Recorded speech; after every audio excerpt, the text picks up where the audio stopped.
अस्सलाम वालेकुम। तो आज की वीडियो जो है, आज का जो सेशन है उसके अंदर हम कवर करेंगे रेस्ट एपीआई। और उसके बाद फिर हम मूव करेंगे गिटहब पे हमारी रिपॉजिटरी जो है लर्न नेक्स्ट जेएस। उसके अंदर जो है एक स्टेप है, step number 8। Learn next JS के अंदर स्टेप 8 के अंदर ये सारे स्टेप्स हैं एपीआईज के, तो ये कवर करेंगे। ठीक है, तो सबसे पहले हम खोल लेते हैं भाई, सबसे पहले समझ लेते हैं थोड़ी सी थ्योरी, रेस्ट एपीआई क्या चीज़ है।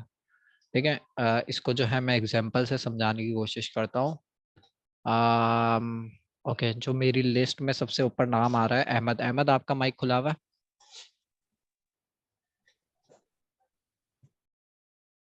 अहमद अब्बास का खुला हुआ है, चलो ठीक है।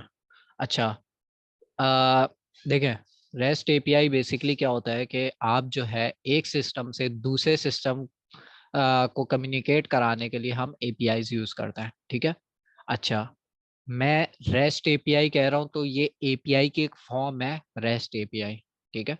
अच्छा, एपीआई क्या होती है? एपीआई सेल्फ क्या होती है कि भाई आप जो है सिंपल दो सिस्टम को आपस में कम्युनिकेट कराने के लिए यूज करते हैं। ठीक है। फॉर एग्जांपल, अगर आप रियल वर्ल्ड एग्जांपल में देखें, मुझे भाई अहमद का रोल नंबर चाहिए, तो मैंने बोला कि भाई अहमद अपना रोल नंबर बताएं। ठीक है, तो मैं क्या कर रहा हूँ, अहमद से रिक्वेस्ट कर रहा हूँ। किस उससे कर रहा हूँ, किस रेफरेंस से कर रहा हूँ, मैं उनके नाम से कर रहा हूँ। ठीक है, मैंने कहा अहमद। ठीक है, इसी तरीके से जब आप एपीआई बना रहे होते हैं तो एपीआई को कनेक्ट करने के लिए, एपीआई से कम्युनिकेट करने के लिए एक एपीआई का नाम होगा। ठीक है। तो इंटरनेट की दुनिया में वो नाम नहीं होता, वो बेसिकली क्या होता है, उस एपीआई का यूआरएल। ठीक है। जैसे भाई google.com/API हो सकता है, गूगल की कोई एपीआई हो। ठीक है, उसमें आप क्या करते हैं, रिक्वेस्ट करते हैं। ठीक है।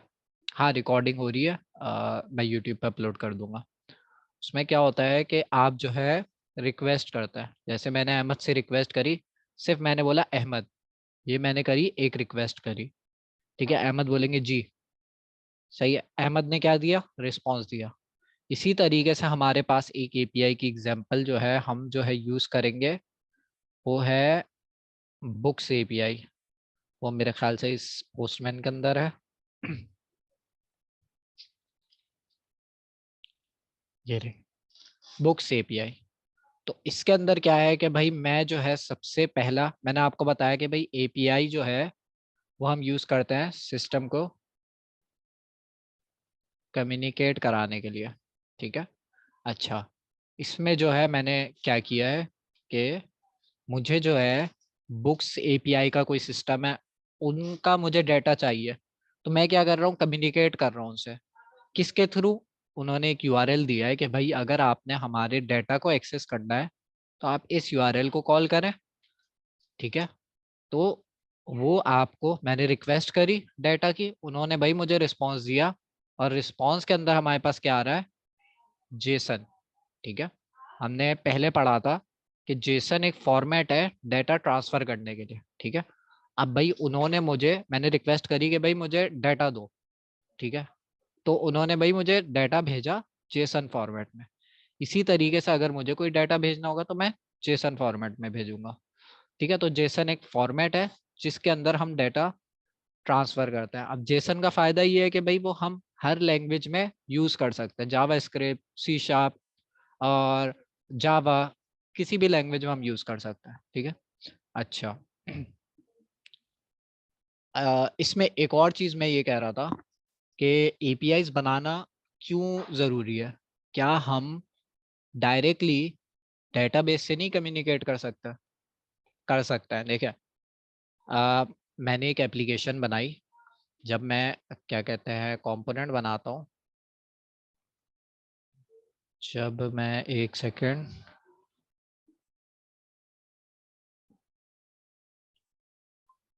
यहाँ पर आता हूँ, मैं अपना क्या कहते हैं कोड खोल लेता हूँ। ये यहाँ पे एग्जाम्पल बनी हुई है, एग्जाम्पल 2 है मेरे ख्याल से। यहाँ ऐप डायरेक्टरी में आया। इसको अभी बनाएंगे, बट मैं एक थोड़ी सी एग्जांपल दे रहा हूँ कि भाई एपीआई क्यों यूज करता है। ठीक है। अच्छा, यहाँ पे देखे एक फंक्शन है, ये रहा गेट डेटा। ठीक है, ये सर्वर पर चल रहा है फंक्शन। ठीक है, एक फंक्शन होता है जो आपके क्लाइंट पे चलता है, सही है, एक होता है सर्वर पर चलता है। क्लाइंट मतलब कि आपके ब्राउजर पर चलता है। होता क्या है उसमें कि भाई आप जो है ब्राउजर खोलते हैं, ब्राउजर का यूआई आ जाता है, फिर क्या शो होता है आपके पास, एक लोडिंग शो होता है। तो क्या हो रहा होता है, वो क्लाइंट पे वो डाटा फेच कर रहा होता है, वो अभी हम देखेंगे डिटेल में, बट अभी एक वो देखो।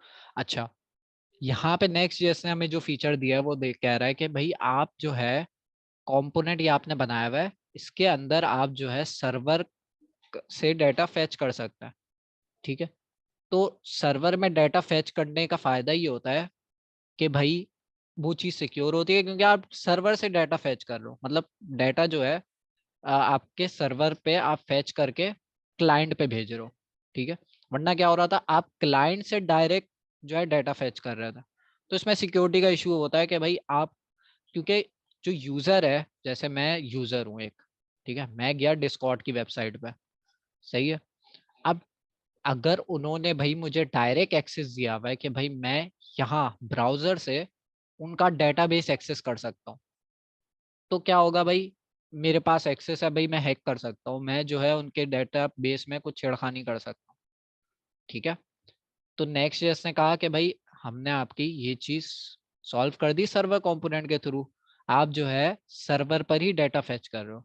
अच्छा, अब जब मैं सर्वर पर डाटा फेच कर रहा हूँ किसी तरीके से, अभी सिंटेक्स पे नहीं जा रहे, अभी थ्योरी समझ रहा है, किसी तरीके से भाई मैंने सर्वर पे डाटा फेच करके क्लाइंट पे भेजना है।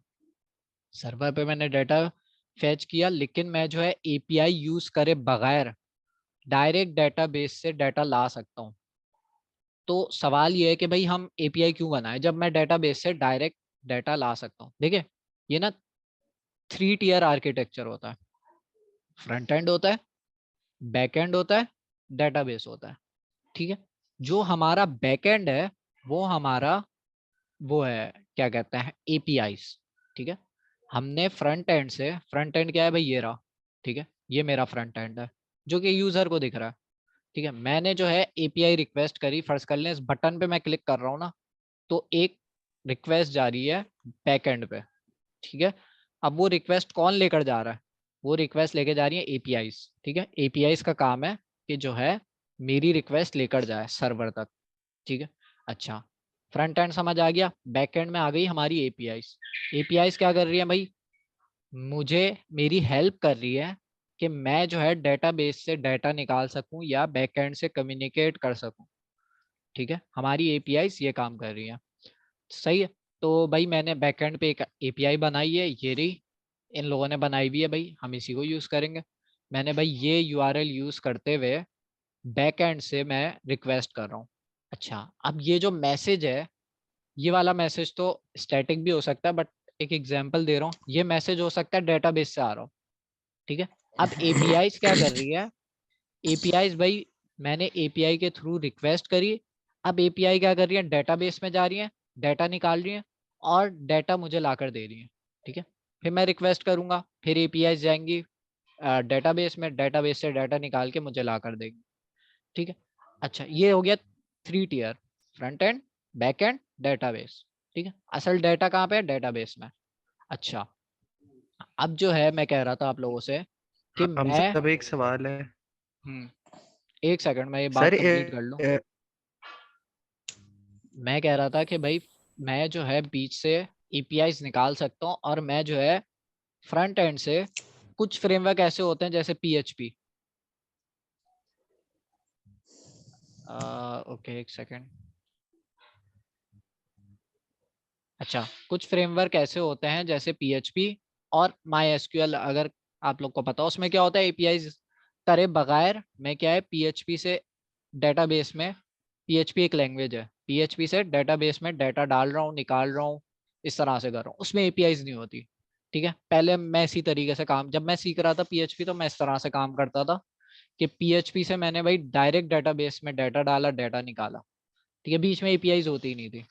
अब उससे नुकसान ये होता है कि भैया जब आपके पास एपीआईज नहीं होती ना, कल को भाई आपने पूरी एप्लीकेशन ऐसे बना दी कि भाई एपीआईज नहीं है, आप डायरेक्ट डेटाबेस से कम्युनिकेट कर रहे हैं, तो उसमें नुकसान ये होता है कि भाई आपने वेबसाइट बनाई, सही है, बन गई, अब आपको जब मोबाइल एप्लीकेशन बनानी होगी ना, तो मोबाइल एप्लीकेशन का आप अलग से बैकएंड का कोड लिखेंगे, ठीक है, अलग से बैकएंड का कोड लिखेंगे, अलग से फ्रंट एंड तो अलग से लिखना ही है क्योंकि भाई वो मोबाइल ऐप है, तो मोबाइल ऐप का फ्रंट एंड तो अलग से लिखना ही है, लेकिन बैकएंड भी अलग से लिखना पड़ेगा। तो आपने वेबसाइट बनाई, उसका बैकएंड भी अलग से लिखा, मोबाइल ऐप बनाई, उसका बैकएंड भी अलग से लिखा, ठीक है। अब उन दोनों बैकएंड्स को सिंक भी कराना है। ऐसा ना हो कि भाई वेबसाइट जो है, वेबसाइट का डाटा जो है वो अलग चीज दिखा रहा हो, ठीक है, क्योंकि आपने अलग बैकएंड बनाया ना उसके लिए, और जो आपका क्या कहते हैं मोबाइल एप्लीकेशन है वो अलग डाटा दिखा रही हो क्योंकि उसका भी आपने बैकएंड अलग बनाया, सही है। तो ये मसला है।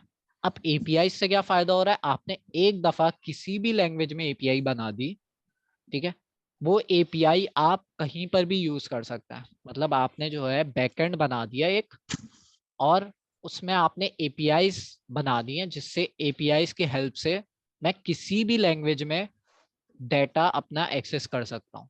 जैसे भाई इन लोगों ने एपीआई बना दी है, उन्होंने कहा भाई ये मेरा पाथ है, आप जो है आप चाहे डेस्कटॉप पे जाएं वहां पे आप सर्च करें आपको डाटा मिल जाएगा, ठीक है, आप चाहे भाई पोस्टमैन के अंदर जाए वहां पे आपको डाटा मिल जाएगा, आप वेबसाइट के अंदर डालें वहां आपको डाटा मिल जाएगा, ठीक है। तो एक दफा अब उन्होंने बैकएंड बना दिया, अब उस उनको क्या करना है, उस बैकएंड को मैनेज करना है, एक ही बैकएंड को, ठीक है। और अब वो फ्रंट एंड में चाहे जितनी चाहे एप्लीकेशंस बना सकता है, ठीक है। अच्छा, इनकी एपीआईज का फायदा क्या है, भाई इन्होंने एक दफा बना दी और हमें दे दिया कि भाई हम जो है अब आप लोग भी यूज कर रहे हैं, मैं भी यूज कर रहा हूँ सीखने के लिए, और सब यूज कर सकता है, ठीक है। तो कोई लिमिटेशन नहीं है कि भाई आप नहीं यूज कर सकते या आप जो है कोई और लैंग्वेज में इसलिए आप नहीं यूज कर सकते।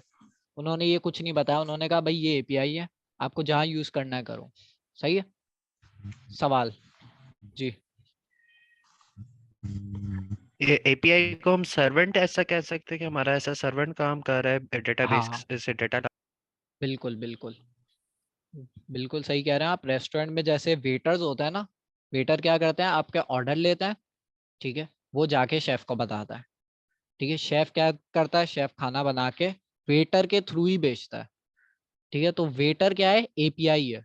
तो मैं अगर वेबसाइट के अंदर आऊँ तो भाई मैं यूजर हूँ, मैं रिक्वेस्ट करूंगा एपीआई के थ्रू, एपीआई जाएगी डेटाबेस से डाटा लाएगी और लाके मुझे वापस देगी, ठीक है। तो एपीआई ये है, ठीक है। अच्छा जी। अच्छा, एक और चीज, एपीआई का कोई यूजर इंटरफेस नहीं होता इस तरह से। एपीआई जो है वो बेसिकली बस आप जब भी कॉल करते हैं वो जेसन फॉर्मेट में आपको जो भी आपने रिक्वेस्ट करी है उस हिसाब से वो डाटा ले आती है, ठीक है। जी सर, जी मेरा भी क्वेश्चन है। जी।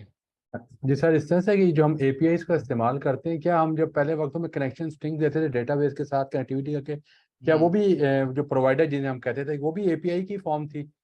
नहीं, आप कह रहे हैं कि भाई पीएचपी जैसी लैंग्वेज की अगर आप बात कर रहे हैं तो जी जी। उसमें क्या होता था, आप जो है डायरेक्ट डेटाबेस से कम्युनिकेट कर रहे होते थे, उसमें एपीआईज नहीं होती थी। लेकिन उसमें नुकसान ये होता था कि जैसे मैंने बताया कि भाई अगर आपने मोबाइल एप्लीकेशन बनाई कल को, या आप चाह रहे हैं कोई और आपका डाटा एक्सेस करे, कोई और आपके डाटा का थोड़ा सा पार्ट एक्सेस कर सके, तो आप जो है वो फिर आपने उसके लिए अलग से कोड लिखना पड़ेगा। तो अब एपीआई से ये है कि अच्छा एपीआई किसी भी लैंग्वेज में बना सकता है, ठीक है।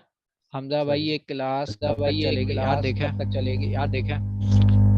तो चले। अच्छा सर, एपीआई में ये है कि हम इसको मल्टीपल मल्टीपल पर्पस के लिए भी यूज कर सकते हैं। मल्टीपल पर्पस मसलन। तो जिस तरह आप कह रहे हैं कि हमने एक एपीआई बना ली तो उसको मोबाइल एप्लीकेशन और हाँ जो डेस्कटॉप इस पर्पस के लिए बिल्कुल।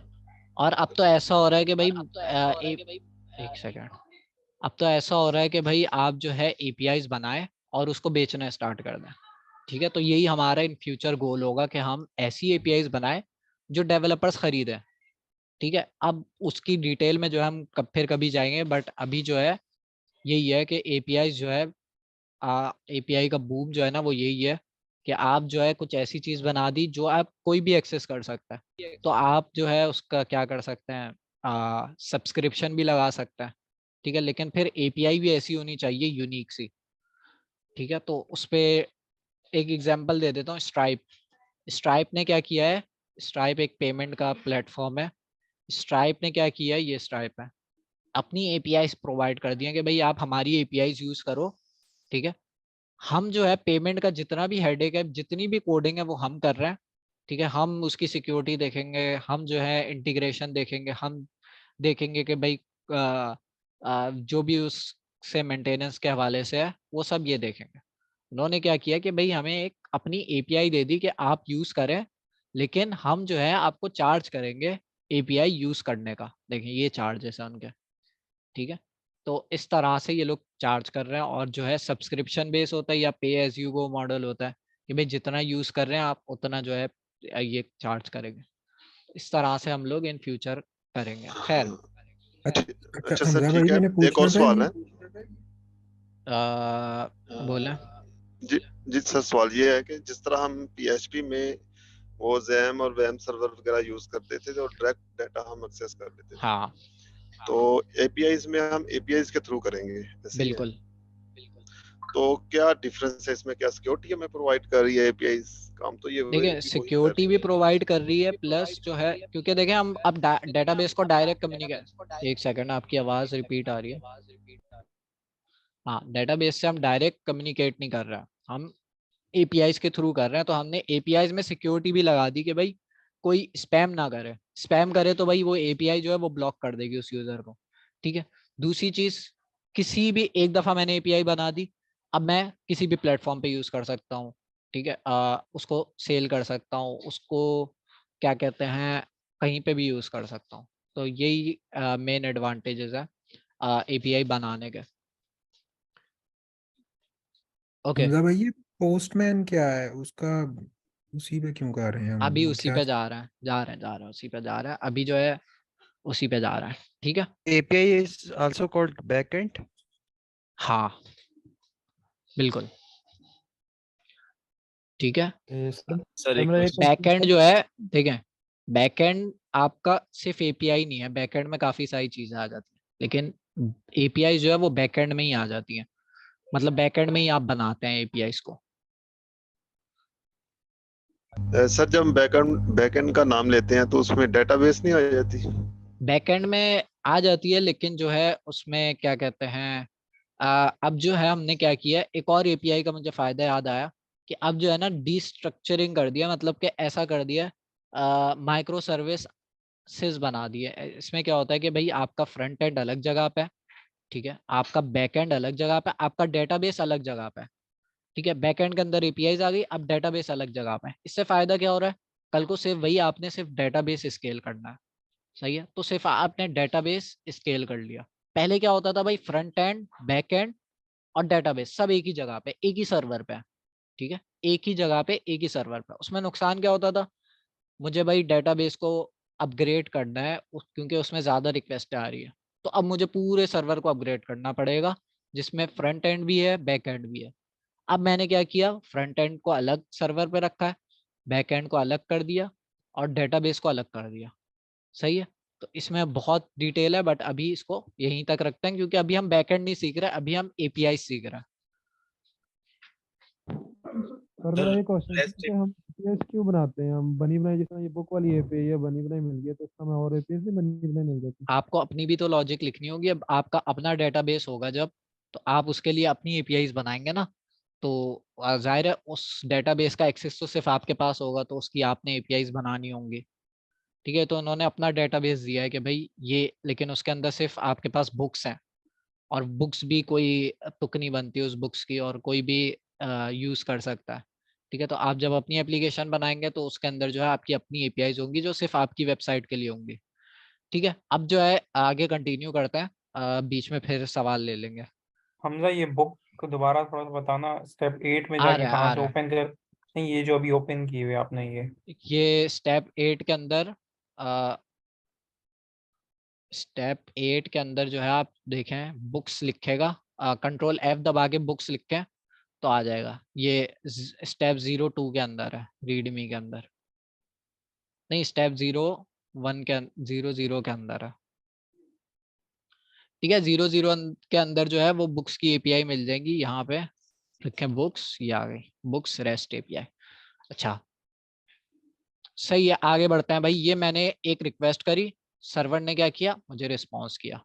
अब जो है मैं क्या करूंगा, हाँ अब जो है मैं वही वाली एग्जांपल में आता हूँ कि भाई मैंने पहले आप लोग को बताया कि भाई मैंने अहमद को, सिर्फ अहमद का नाम लिया, अहमद ने मुझे रिस्पॉन्स किया जी, ठीक है। अब जो है मुझे इससे और कम्युनिकेशन करनी है, मुझे जो है इसका डाटा चाहिए, मुझे इससे बात करनी है और, ताकि जो है मैं और चीज़ें जान सकूं। तो मैंने बोला अहमद आपका रोल नंबर क्या है, ठीक है। तो मैं क्या चीज़ रिक्वेस्ट कर रहा हूँ, रोल नंबर रिक्वेस्ट कर रहा हूँ अहमद से, ताकि अहमद जो है मुझे अपना रोल नंबर भेजे। इसी तरीके से भाई एपीआईज के अंदर जब मुझे कोई चीज़ रिक्वेस्ट करनी होती है स्पेसिफिक, तो उसका एक पाथ होता है। जैसे अगर मुझे एपीआई का स्टेटस जानना है, तो भाई जिसने एपीआई बनाई है उसने ये वाला पाथ दिया है कि भाई अगर आपने स्टेटस जानना है एपीआई का, कि भाई एपीआई जो है वो अप है या डाउन है या डिलीट हो गई है, तो आप जो है इस एंड पॉइंट को कॉल करें। तो ये हमारा एक बेस यूआरएल हो गया, बिल्कुल नाम की तरह। जैसे मैंने आपको अहमद वाली एग्जांपल में बताया कि अहमद का नाम क्या है, बेस यूआरएल है। मतलब जो भी मैं कम्युनिकेशन करूंगा अहमद के नाम से करूंगा, अगर मुझे अहमद से कम्युनिकेशन करनी है, ठीक है। इसी तरीके से भाई मुझे इन एपीआई से कम्युनिकेशन करनी है, तो भाई ये तो बेस यूआरएल हो गया, ठीक है, ये चेंज नहीं होगा। अब जो है, अब मैं इसके आगे मैं बताऊंगा स्लैश डाल के कि भाई मुझे क्या चीज रिक्वेस्ट करनी है। तो मैंने बोला कि भाई स्लैश स्टेटस, ठीक है। ये मुझे स्टेटस वाली चीज कहाँ से पता चली, ये स्टेटस वाली चीज मुझे यहाँ से पता चली, ठीक है। कोई भी एपीआई आप यूज करेंगे, उन्होंने अपनी डॉक्यूमेंटेशन दी हुई होती है कि भाई आप ये कॉल करो तो ये आ जाएगा रिस्पॉन्स। तो भाई मैंने स्टेटस डाला, इस एपीआई का मुझे रिस्पॉन्स आ गया स्टेटस ओके, सही है। तो इस तरीके से हमारे पास जो है हम रिक्वेस्ट कर रहे होता है। अच्छा, ब्राउजर के अंदर जो है जब भी हम रिक्वेस्ट करते हैं, वो हमारी होती है गेट रिक्वेस्ट, ठीक है। हमारे पास 4 तरह की रिक्वेस्ट होती हैं, और भी होती है लेकिन 4 को हम फोकस करेंगे। जिसमें से पहली है गेट। गेट रिक्वेस्ट हम कब करते हैं, देखें एपीआई जो है वो तो समझ आ गया कि भाई एपीआई से हम रिक्वेस्ट कर रहे हैं, एपीआई का यूआरएल ये है, जिस जो चीज़ हमने रिक्वेस्ट करनी है उस हिसाब से हम जो है पाथ डिफाइन करेंगे। जैसे इस केस में मुझे स्टेटस चाहिए था, तो स्लैश स्टेटस, ठीक है। अच्छा, अब जो है मुझे, अच्छा एक गेट का मैं बता रहा था आप लोगों को कि भाई गेट मैं क्या कर रहा हूँ, मेथड सेलेक्ट कर रहा हूँ कि भाई मुझे एपीआई से क्या काम कराना है। मैंने बताया कि भाई मुझे एपीआई से एक तो स्टेटस चाहिए, दूसरा ये भी तो हो सकता है कि भाई मुझे स्टेटस अपडेट करना हो, ये भी तो एपीआई हो सकती है।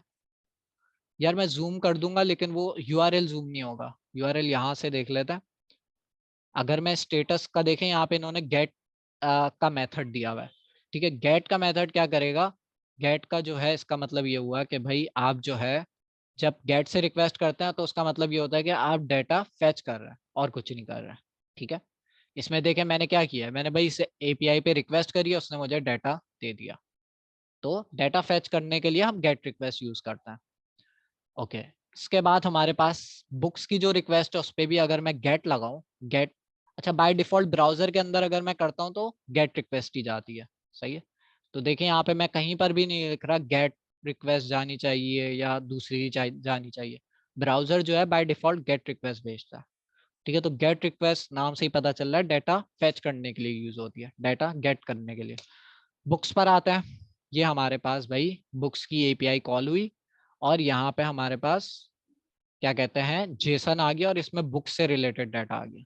तो इसी चीज को भाई मैं ले जाता हूँ पोस्टमैन के अंदर। आप लोग जब डाउनलोड करेंगे पोस्टमैन तो भाई आप लोगों के पास लॉगिन साइन अप पूछेगा वो, ठीक है। फिर उसके बाद आप स्किप स्किप करके इस स्क्रीन तक तो आ जाएंगे, ठीक है। यहाँ पे जो है मैं एग्जिस्टिंग चीजें बंद कर देता हूँ। तो जो है अब मुझे एपीआई वो करनी है, क्या कहता है कॉल करनी है।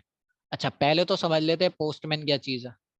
देखें आपको पता है कि भाई अगर आपने एपीआई यूज करनी है तो उसके लिए आपके पास कोई इंटरफेस नहीं है।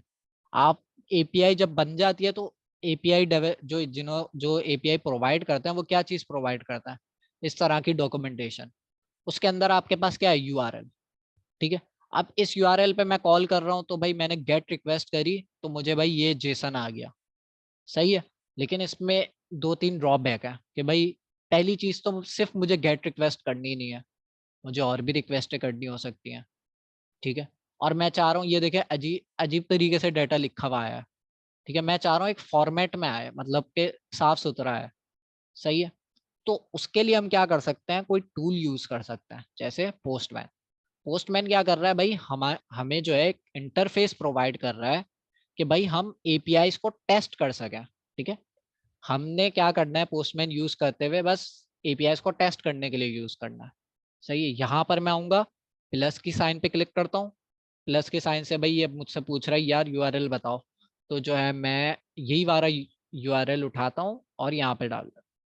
उसके बाद भाई ये पूछ रहा है कि भाई रिक्वेस्ट कौन सी होनी चाहिए, मैंने बोल दिया गेट रिक्वेस्ट होनी चाहिए, ठीक है। तो मेरा जो रिक्वेस्ट का मेथड है वो क्या है, गेट है। तो गेट की रिक्वेस्ट मतलब कि भाई मुझे सिर्फ डाटा फेच करना है और कुछ नहीं करना। हमजा भाई पोस्टमैन को डबल कर दो, बड़ा कर दो। हाँ, पोस्टमैन को मैं बड़ा कर देता हूँ, और अगर जूम हो जाए, ओके। तो ये जो है मैंने गेट रिक्वेस्ट करनी है, मुझे डाटा फैच करना है, डिलीट नहीं करना, क्रिएट नहीं करना, मुझे फैच करना है। अच्छा, ये मैंने यूआरएल डाल दिया, और ये भाई मैंने स्लैश बुक्स, किसी का माइक खुला हुआ है, ओके, स्लैश बुक्स। अब मैं क्या करूंगा भाई, मैंने यूआरएल डाल दिया, अब इसमें मैं रिक्वेस्ट भेज रहा हूँ। तो पोस्टमैन भाई मेरी हेल्प कर रहा है इस एपीआई को कॉल करने में। एपीआई कॉल हुई, और यहाँ पे हमारे पास ये रिस्पॉन्स आ गया जेसन में, और देखें ये फॉर्मेट हुआ हुआ है बिल्कुल। अच्छा, यहाँ पे रिस्पॉन्स में क्या आ रहा है भाई, ऑब्जेक्ट्स आ रहे हैं, क्योंकि भाई बुक्स की एपीआई हमने कॉल करी है। तो हमारे पास कितनी बुक्स आ गई, 6 बुक्स आ गई, ठीक है। तो हमें पता है कि भाई जब मल्टीपल डाटा होता है, मल्टीपल ऑब्जेक्ट्स है ना यहाँ पे, तो मल्टीपल ऑब्जेक्ट्स या मल्टीपल डाटा जब होता है तो हम उसको एरे में डालते हैं। तो जेसन के अंदर हमारे पास एरे भी होता है, सही है। तो इस तरह से हमारा एरे आ गया जिसके अंदर हमारे पास डाटा आ गया। तो ये देखें, आप देखें बिल्कुल जावा स्क्रिप्ट के ऑब्जेक्ट की तरह लग रहा है, जावा स्क्रिप्ट के एरे की तरह लग रहा है। तो हम उसको वहां पे भी यूज कर सकते हैं, लेकिन ये जेसन है, इसको हमने जेसन से जावा स्क्रिप्ट ऑब्जेक्ट में कन्वर्ट करना होगा किसी तरीके से, वो बाद में करके देखेंगे। बट ये है भाई हमारा जेसन, ओके। अब चलते हैं आगे दूसरी एपीआई की तरफ।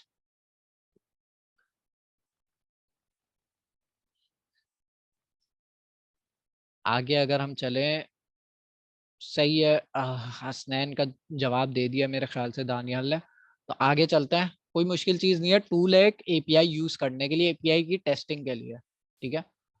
सर ये अच्छा, क्वेश्चन हमारा, अगर हमने यूज़ करना हो यही जो आपने बताया हमें टूल, तो उसका क्या लॉगिन वगैरह क्रिएट करना, या किस तरीके से इसको स्किप हम भी कर सकते स्टार्ट? हैं, कोई जरूरी नहीं है आप लॉगिन करें, ठीक है। मैंने लॉगिन किया हुआ है, तो देखें मैंने पिछला जो भी काम किया हुआ है वो यहाँ पे जो है सेव हुआ हुआ है। तो अगर आप नीचे देखें छोटा सा स्किप का ऑप्शन आ रहा होगा, स्किप कर दें, कोई मसला नहीं है। अच्छा, अब जो है मैं दूसरी रिक्वेस्ट कर रहा हूँ कि भाई मुझे जो है कोई स्पेसिफिक बुक चाहिए। तो उसके लिए मैं क्या करूंगा, यहाँ पे बुक्स, यूआरएल में थोड़ी सी चेंजेस करूंगा कि भाई बुक्स स्लैश बुक की आईडी, ठीक है। तो बुक की आईडी क्या है, यहाँ पे देखें हर बुक की एक आईडी दी हुई है, और हर बुक की आईडी यूनिक है। इसकी 1 है, इसकी 2 है, इसकी 3 है। ऐसा नहीं होगा कि भाई 2 बुक्स की सेम आईडी हो, ऐसा नहीं होगा, सबकी आईडी यूनिक होगी। तो यहाँ पे 6 बुक्स हैं, इनकी आईडी से जो है मैं स्पेसिफिक बुक फेच कर सकता हूँ, स्पेसिफिक बुक गेट कर सकता हूँ। तो यहाँ यूआरएल में मैंने क्या करना है, बुक्स स्लैश 2, ठीक है। ये कौन सी आईडी है, ये बुक 2 की आईडी है, तो ये मैंने पास करी, सेंड किया, ये देखें सिर्फ बुक 2 आ गई हमारे पास। और देखें बुक 2 के अंदर इस बार उसकी प्राइस भी आ गई, और करंट स्टॉक अवेलेबल है नहीं है, ये सब चीजें भी आ गई।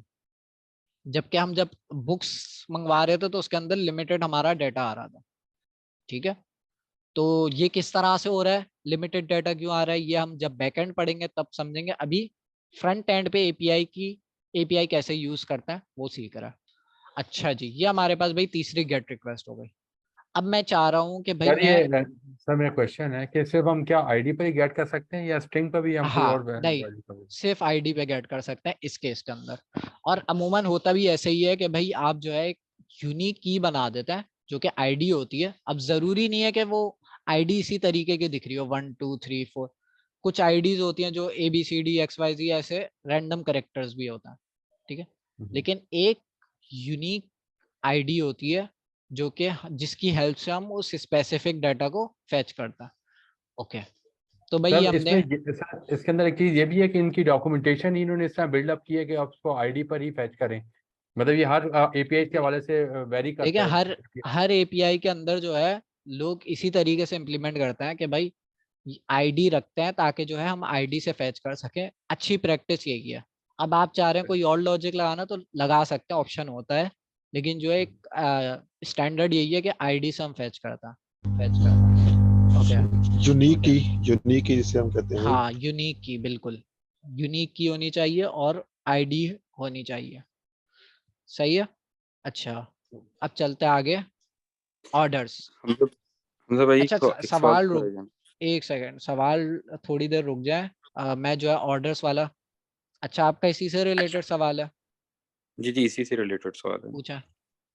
अच्छा, आप जरा मुझे वो पोस्टमैन में जहाँ भी हमने सिर्फ बुक को डाटा को फेच किया था वो जरा दिखाइएगा।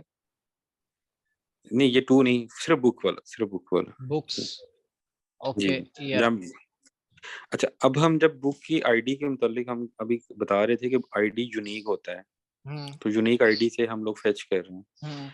तो एक्चुअली तो देखें, अगर हम गौर करें तो जो इसके जितने भी वेरिएबल्स हमने डिक्लेयर किए हुए हैं, आईडी है, नेम है, या ये दोनों चीजें यूनिक ही आ रही हैं, तो बाय नेम भी तो हम इसको फेच कर सकते हैं कि नहीं नहीं कर नहीं नहीं सकते? नहीं नहीं नहीं कर सकते। देखें ये चीजें जो है ये हो सकता है कन्फ्लिक्ट कर जाए, मतलब ये ऐसी चीजें हैं कि भाई हो सकता है एक नाम की दो चीजें हो जाए।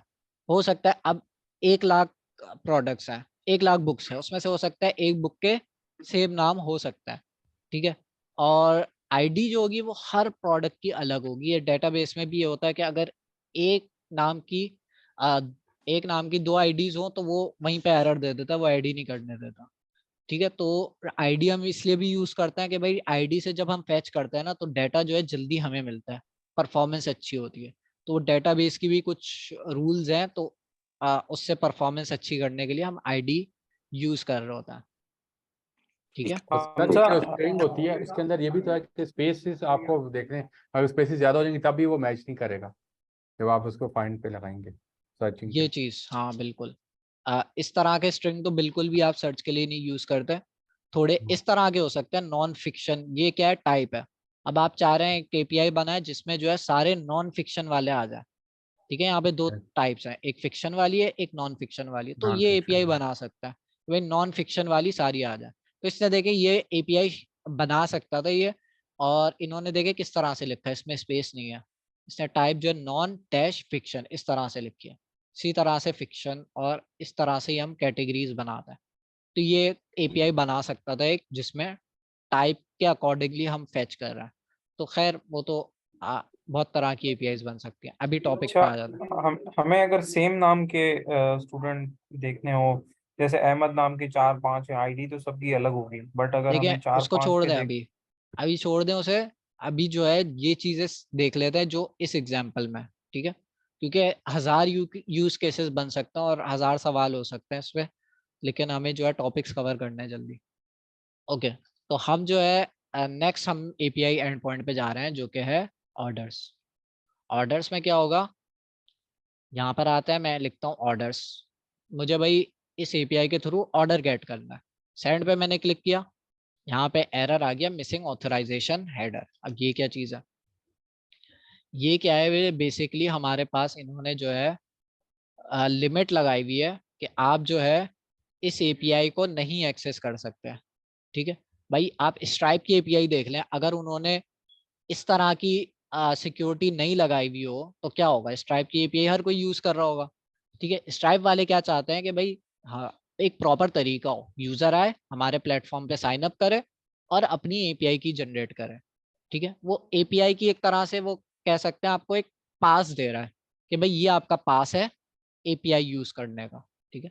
ये वो एपीआई पास क्या होता है, एक कोड होता है, ठीक है। तो अभी देखेंगे किस तरह का दिखता है वो अभी देखेंगे, बट वो पास अगर आपके पास होगा तभी आप उस एपीआई को एक्सेस कर सकते हैं, ठीक है। तो इन्होंने क्या किया, ये ऑर्डर्स की एपीआई सबके लिए अवेलेबल नहीं करी है। अगर आपको इस एपीआई को यूज करना है तो आप जो है एक एक्सेस टोकन जनरेट करें, ठीक है। अब ये एक्सेस टोकन कहाँ से जनरेट करें, इन्होंने तो कोई लॉगिन साइन अप का ऑप्शन नहीं दिया हुआ, ठीक है। तो इन्होंने क्या किया, इन्होंने एक और एपीआई दी हुई है कि भाई आप इस एपीआई को यूज करते हुए आप वो एक्सेस टोकन जनरेट कर सकते हैं और फिर उस एक्सेस टोकन को यूज कर सकते हैं ऑर्डर्स की एपीआई के साथ। अभी क्या लगाई हुई है इन्होंने, एक्स्ट्रा सिक्योरिटी लगाई हुई है, ऑर्डर्स मैं नहीं फैच कर सकता जब तक मेरे पास वो की ना हो, वो मेरे पास वो पासवर्ड ना हो जिससे मैं इस एपीआई को एक्सेस कर सकूं। ठीक है, तो पहले मैं क्या करूंगा, पहले वो मैं एक की जनरेट करूंगा, एक मैं एक्सेस टोकन जनरेट करूंगा। तो उससे क्या होगा भाई, वो मुझे एपीआई को एक्सेस करने देगा। तो यहाँ पर मैं आता हूँ, यहाँ पे जो है मैं एपीआई क्लाइंट, इसका पाथ है तो सेम ऐसे ही लिख दिया। ठीक है, ये रहा। उसके बाद ये कह रहा है कि भाई अच्छा इसके अंदर एक नई चीज आ गई, ये पोस्ट। अब ये पोस्ट क्या चीज है, पोस्ट बेसिकली अब दूसरा मेथड है रिक्वेस्ट करने का। ठीक है, पहले अभी हमने गेट देखा था, गेट में क्या हो रहा था, हम डेटा फेच कर रहे थे। पोस्ट में क्या हो रहा है, हम डेटा क्रिएट कर रहा है।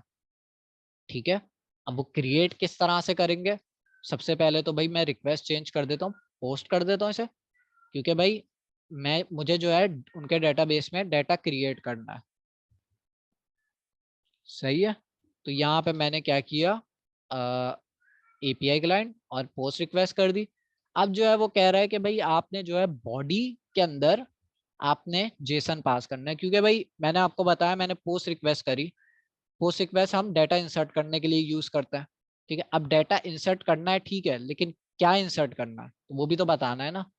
तो वो हम किस तरह से बताएंगे, यहाँ पर आएंगे हम बॉडी के अंदर, रॉ के अंदर, जेसन के अंदर, और यहाँ पे हम इस तरह से पेस्ट कर देंगे। इन्होंने बताया कि भाई इस तरह का आपने क्लाइंट नेम पास करना है, क्लाइंट ईमेल पास करना है। ठीक है, तो क्लाइंट नेम और क्लाइंट ईमेल ही होना चाहिए, बाकी इनकी वैल्यूज मैं चेंज कर सकता हूँ। जैसे मैंने हमजा, और यहाँ पे ईमेल भी मैं कुछ भी लिख सकता हूँ, ज़रूरी नहीं कि मैं जो है अपनी सही वाली ईमेल लिखूँ। ये डाटा मुझे पास करना है।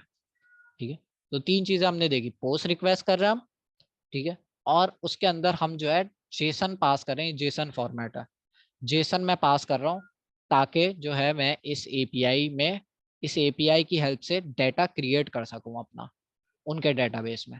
तो ये मैंने सेंड पे रिक्वेस्ट करी, मेरी रिक्वेस्ट गई, उन्होंने अपने पास ये जो डाटा है ये अपने डेटाबेस में डाल दिया। उसके बाद रिस्पांस में उन्होंने कहा कि भाई आपका डाटा सक्सेसफुली हमने डाल दिया, आपका अब आप जो है ये आपका एक्सेस टोकन है, अब आप इस एक्सेस टोकन को यूज करते हुए बाकी एपीआईज को एक्सेस कर सकते हैं। ठीक है, तो मैंने रिक्वेस्ट करी, ये लो मेरा डाटा डेटाबेस में डाल दो, मुझे एक्सेस टोकन दे दो। इसी तरह से होता है ना साइन अप में, जब आप फेसबुक पे साइन अप करते हैं, कहीं पे भी साइन अप किया, वो साइन अप करेगा अपने डेटाबेस में, फिर आपको डैशबोर्ड पे वो रीडायरेक्ट कर देगा कि भाई अब आप फेसबुक यूज कर सकते हैं। सही है, तो यहाँ पे मैंने अपनी आईडी बना दी उनके डेटाबेस में, तो उन्होंने भाई मुझे एक टोकन दे दिया, अब आप ये यूज करते हुए एपीआई यूज करें। अच्छा हमजा भाई, हम फॉर्म या लॉगिन वगैरह बनाएंगे, उसके पीछे एपीआई वर्क करती है ना? एपीआईज करेंगे और भी कॉन्सेप्ट्स हैं। डाटा लेने का मकसद क्या होता है? डाटा लेने का मकसद क्या होता है, वो तो आपकी यूज केस पे डिपेंड करता है ना कि आपको डाटा का करना क्या है। अभी तो हम सीख रहे हैं, ठीक है, कल को भाई हमें एप्लीकेशन बनानी होगी, तो एप्लीकेशन जो है, एप्लीकेशन हमने बनाई, कोई डिस्कॉर्ड एप्लीकेशन बनाई है वाली, ठीक है, अब इस डिस्कॉर्ड के अंदर जो है डाटा ही नहीं हो तो क्या होगा, प्लेन डिस्कॉर्ड शो हो रहा होगा, कुछ डाटा ही नहीं होगा, ये टेक्स्ट भी नहीं होगा, ये कंटेंट भी नहीं होगा, ये एपीआई से लाना था मैं। तो वही चीज़ है कि हमें जो है, अभी तो हम सीख रहे हैं, अभी इसका कोई यूज केस नहीं है, लेकिन जो है सीखने के लिए हम यूज कर रहे हैं एक्सेस टोकन। अब ये भाई उन्होंने मुझे एक्सेस टोकन दे दिया है कि भाई आपको ये हमने एक की दे दी, एक चाबी दे दी है कि भाई आप इसको यूज करते हुए हमारी एपीआईज को एक्सेस कर सकते हैं। तो मैंने इसको, इस की को मैंने अपनी रिक्वेस्ट के साथ अटैच करके भेजना है। तो भाई अटैच कैसे करूं, यहाँ पे रिक्वेस्ट जा रही है, ठीक है, उसके अंदर मैं जेसन भेजना हो तो मैं जेसन भेज सकता हूँ, लेकिन अगर मुझे ये जो की है, ये जो मुझे चाबी भेजनी है, जिसकी हेल्प से भाई मैं इनकी एपीआई एक्सेस कर सकता हूँ, ये मैं कहाँ पे ऐड करूँगा, ये मैं करूँगा ऑथराइजेशन में। ऑथराइजेशन में सेलेक्ट किया मैंने, नीचे आए बेरर टोकन, क्योंकि भाई ये एक टाइप है, यहाँ पे भाई मैंने एक ये जो टोकन था ये यहाँ पे लिख दिया। सही है, अब ऑर्डर्स पे मैं रिक्वेस्ट कर रहा हूँ और गेट सर ये रिक्वेस्ट कर रहा हूँ। सर ये मुझे थोड़ा सा कंफ्यूजन है कि इसमें बैरियर टोकन की टाइप कहाँ पे पता लगेगी कि ये जो ऑथराइजेशन की जनरेटिव बैरियर टोकन से बिलोंग करती है? जिन्होंने बताया होगा ना, यहाँ पे जो है to submit view orders you need to register the request body, the response body will the access token, the token is valid. देखिए 2-3 तरह से होता है। ये इन्होंने क्या टोकन दिया है यहाँ पे, देखें और भी है, ठीक है, लेकिन जी एपीआई के लिए, एपीआई की के लिए 2 चीजें रिक्वायर्ड है। इसी तरह से भाई JWT बेरर उसके अंदर अलग फॉर्मेट होता है, तो वो देखकर भी आइडिया हो जाता है कि भाई ये क्या टोकन दिया इन्होंने। अच्छा भाई टोकन है तो टोकन के अंदर मुझे ये बेरर टोकन यूज करना बैरियर है, टोकन भी ठीक सर है। ऊपर बताया हुआ उन्होंने कि ऑर्डर वाली में बताया हुआ क्या बैरियर हाँ टोकन चले, है। ऊपर वाले में बताया हुआ भी है, ठीक हो गया। अच्छा अब इसको यूज करते हुए भाई मैं डाटा गेट कर सकता हूँ। ये भाई रिस्पॉन्स आ गया, ये देखें 200, मतलब 200 जो इसका स्टेटस होता है, ये 200 मतलब आपकी एपीआई की रिक्वेस्ट सक्सेसफुल हो गई है। अब यहाँ पे देखें ये हमारे पास एम्प्टी एरे आ रहा है, क्योंकि भाई हमारी आईडी में कोई ऑर्डर्स ही नहीं है। तो हमने क्या करना होगा, ऑर्डर क्रिएट करना होगा। वापस आते हैं यहाँ पे, देखते हैं भाई ऑर्डर किस तरह से क्रिएट होता है। गेट ऑल ऑर्डर्स ये हमने करके देख लिया। क्रिएट ऑर्डर्स ये रहा। वो कह रहा है भाई ऑर्डर्स आपने क्रिएट करना है, तो हमने रिक्वेस्ट कौन सी लगानी होगी, पोस्ट रिक्वेस्ट। हाँ अब उसके अंदर जो है वो कह रहा है ऑथराइजेशन के लिए आपने बेरर टोकन पास करना है, तो ये स्टेप हमने कर लिया। अब ये हमें एक ही दफा करना होता है, वो हमने कर लिया।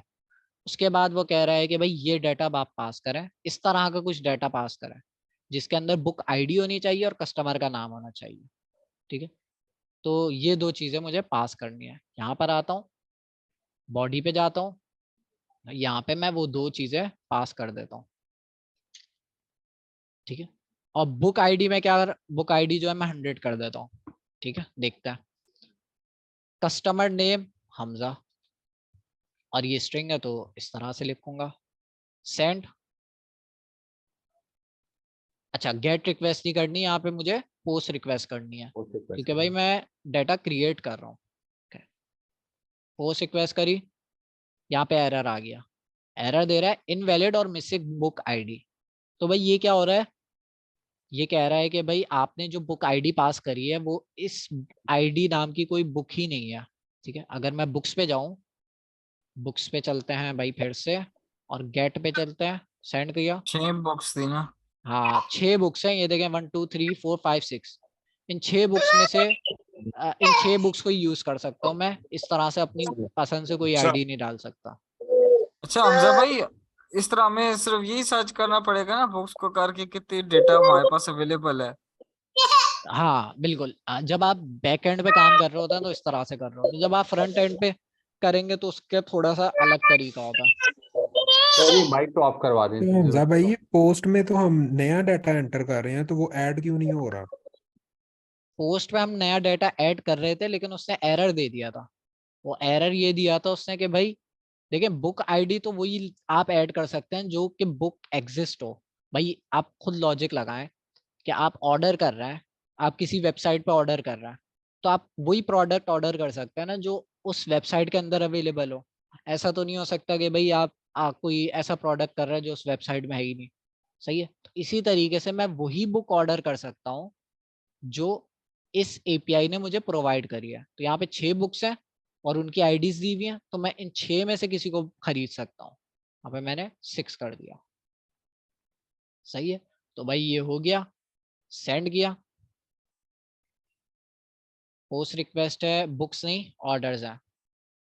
जब आपके पास 404 का एरर आया ना, 404 नॉट फाउंड, मतलब के 404 मतलब कि ये आपने एपीआई एंड पॉइंट गलत लिखा है या ये रिक्वेस्ट आपने गलत डाली है, सही है। तो ऑर्डर्स मैंने सही एपीआई कर दी। अब देखें इसने क्या किया, रिक्वेस्ट गई एपीआई में, एपीआई ने ये डाटा अपने डेटाबेस में इंसर्ट किया और रिस्पांस दे दिया कि भाई आपका डाटा सक्सेसफुली हमने डेटाबेस में स्टोर कर लिया, और ये भाई एक ऑर्डर आईडी दे दिया, ठीक है। तो इसको हमने कहीं यूज नहीं करना है अभी, बट चले अब आगे चलता है। अब जो है मैं क्या करता हूँ, बुक्स ऑर्डर्स को गेट करता हूँ, ठीक है। ऑर्डर्स का डाटा मैं गेट करता हूँ। तो आपकी ठीक है, ये मैं ऑर्डर्स का डेटा गेट कर रहा हूँ और यहाँ पे जो है हमारे पास क्या हुआ है, एक ऑर्डर आ गया। इसी तरीके से मैं जितने ऑर्डर्स करता जाऊंगा वो वही यहाँ पे आते रहेंगे और हर ऑर्डर की कुछ ना कुछ आईडी है। इस केस में देखें इन्होंने आईडी किस तरह से दी हुई है। ठीक है, ये अजीब से तरीके से दी हुई है लेकिन जो है क्या कहते हैं यूनिक है। ठीक है, तो आईडी आप किसी भी फॉर्मेट में दे सकता है बट वो यूनिक होनी चाहिए।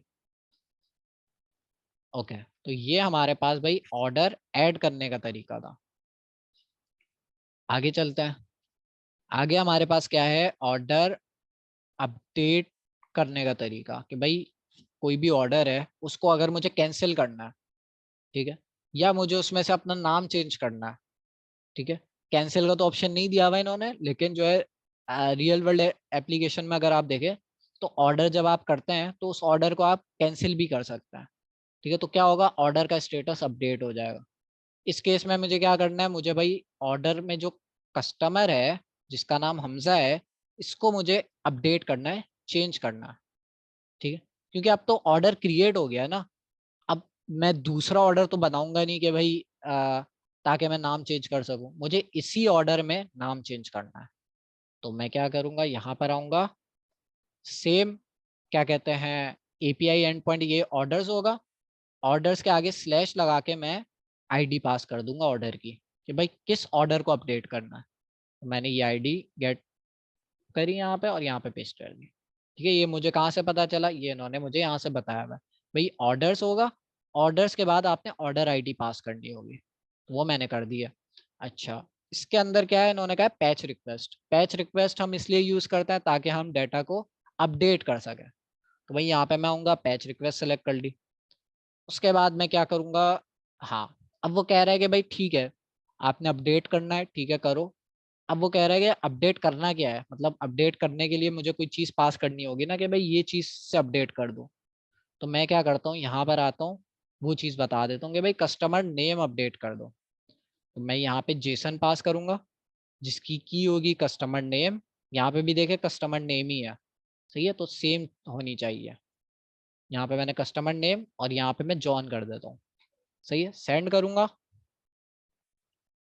रिक्वेस्ट 204 मतलब सक्सेसफुल, लेकिन सक्सेसफुल हो गई लेकिन कोई रिस्पॉन्स नहीं देगा उसमें।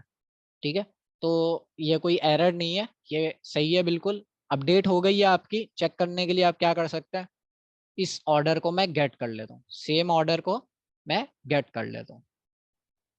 गेट किया, ये देखें कस्टमर नेम अपडेट हो गया, हमजा था पहले अब जॉन हो गया, सही है। और रिक्वेस्ट 200 हमारी, तो मतलब सही सक्सेसफुली हो गया, सही है। तो ये हम क्या कर सकते हैं, ऑर्डर अपडेट कर सकते हैं इस तरह से। अब भाई मुझे कोई ऑर्डर डिलीट करना है जी। हमजा भाई, अच्छा जब ये हमने ऑर्डर को पैच करके अपडेट किया है और उसके बाद जब हमने उसको गेट किया है तो हमने साथ में बुक जो उस ऑर्डर का आईडी है वो भी दी है। हाँ बिल्कुल। अच्छा, अगर हम ये आईडी ना दें और सिर्फ ऑर्डर्स को गेट करें तो उसमें अपडेट नहीं हुआ होगा ये? हाँ हो जाएगा, क्योंकि एक जगह से डेटाबेस में अपडेट हो गया ना, तो अब वो कोई भी एपीआई आप कॉल करें किसी भी तरह से वो हर जगह अपडेट हो जाता है। ठीक हो, क्योंकि ये बैकग्राउंड में डाटा एक ही जगह से ला रहा है सब, ये वाली एपीआई भी उसी जगह से ला रही है जहां से भाई दूसरी एपीआई ला रही है, डाटा की सोर्स एक ही है। ठीक ठीक हो गया, थैंक यू। ओके भाई, अब जो है हमने क्या करना है, फाइनल चीज है हमारी डाटा को डिलीट करना है।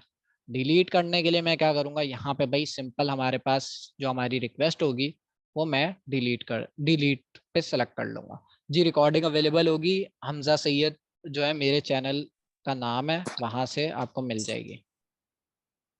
एक नई प्लेलिस्ट बना लूंगा वहाँ। अच्छा जी, तो यहाँ पे जो है डिलीट का मेथड मैंने सेलेक्ट किया।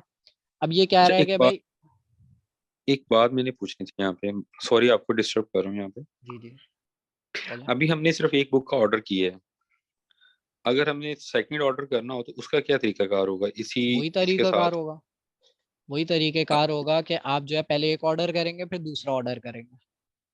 मतलब वन गो में आप 2 ऑर्डर्स नहीं कर सकते, वन बाय वन इन्होंने वो करेंगे? वाली हमें एपीआई नहीं दी है, लेकिन जब हम नहीं दी। बनाएंगे तो इस तरह से बनाएंगे कि बैच में लेकिन हम ऑर्डर कर सकें, और ऐसे और ही जब होता है हम गेट सर जब हम गेट ऑर्डर करेंगे तो वो सारे ऑर्डर्स जो हमने सारे किए आ होंगे वो जाएंगे, बिल्कुल सारे आ जाएंगे। ठीक ठीक होगा, ठीक। बिल्कुल। और सर एक बुक 2 दफा भी नहीं कर सकते ना? एक बुक 2 दफा कर सकता है, लेकिन उसमें क्या होता है कि जब आप देखा करें कि भाई आप दराज जैसी एप्लीकेशन में देखें, जब आपको मल्टीपल बुक्स करनी होती है तो आप क्या करते हैं, क्वांटिटी बढ़ा देता है, ठीक है। तो उसमें क्वांटिटी की भी एक फील्ड होगी, भाई कितनी क्वांटिटी पे ऑर्डर करनी है, ठीक है। तो और एक बुक 2 दफा भी कर सकते हैं कि भाई एक दफा करी मैंने, हो गया, अब मुझे याद आया अरे एक और करनी थी, एक और कर दी, ठीक है, कर सकता है। और दराज में भी और ऐसी एप्लीकेशंस में भी कर सकता है। अच्छा जी, अब मुझे भाई डिलीट करना है। डिलीट के लिए क्या है भाई, मुझे कोई चीज़ प्रोवाइड करने की ज़रूरत नहीं है यहाँ पर, क्योंकि भाई मैंने यहाँ पर इसको बता दिया कि भाई और ये ऑर्डर आईडी है, इसको डिलीट कर दो, ठीक है, डेटाबेस से उड़ा दो। इसको मैं क्या करूँगा, सेंड डिलीट का मेथड मैंने सेलेक्ट किया, सेंड कर देता हूँ। अब देखें ये 204 मतलब सक्सेसफुल हो गई है, लेकिन ये इसने कोई कंटेंट नहीं भेजा है रिस्पॉन्स में, ठीक है। तो रिक्वेस्ट आपकी सक्सेसफुल हो गई है। अच्छा, इसको वेरीफाई करने के लिए मैं क्या करूँगा, मैं आता हूँ भाई गेट रिक्वेस्ट करता हूँ और इसी ऑर्डर को फेच करने की कोशिश करता हूँ। ये भाई एरर दे रहा है, इस आईडी का कोई ऑर्डर ही नहीं है, क्योंकि भाई हमने डिलीट कर दिया वो ऑर्डर, तो इसलिए हमारे पास ऑर्डर वो वाला डिलीट हो गया। इस तरह से भाई हमने जो है गेट, अपडेट, डिलीट, क्रिएट देख लिया। अब भाई इसको प्रोग्रामिंग में किस तरह से करेंगे, थोड़ा सा ओवरव्यू कर लेता। एक काम करते हैं, सबसे पहले हम आते हैं स्टेप 02 के अंदर, और यहाँ से भाई मैं प्योर टाइप स्क्रिप्ट को यूज करते हुए मैं डेटा फैच करने की कोशिश करता हूँ। तो यहाँ पर आऊँगा मैं और एक टाइप स्क्रिप्ट का प्रोजेक्ट जो है वो खोल लेता हूँ।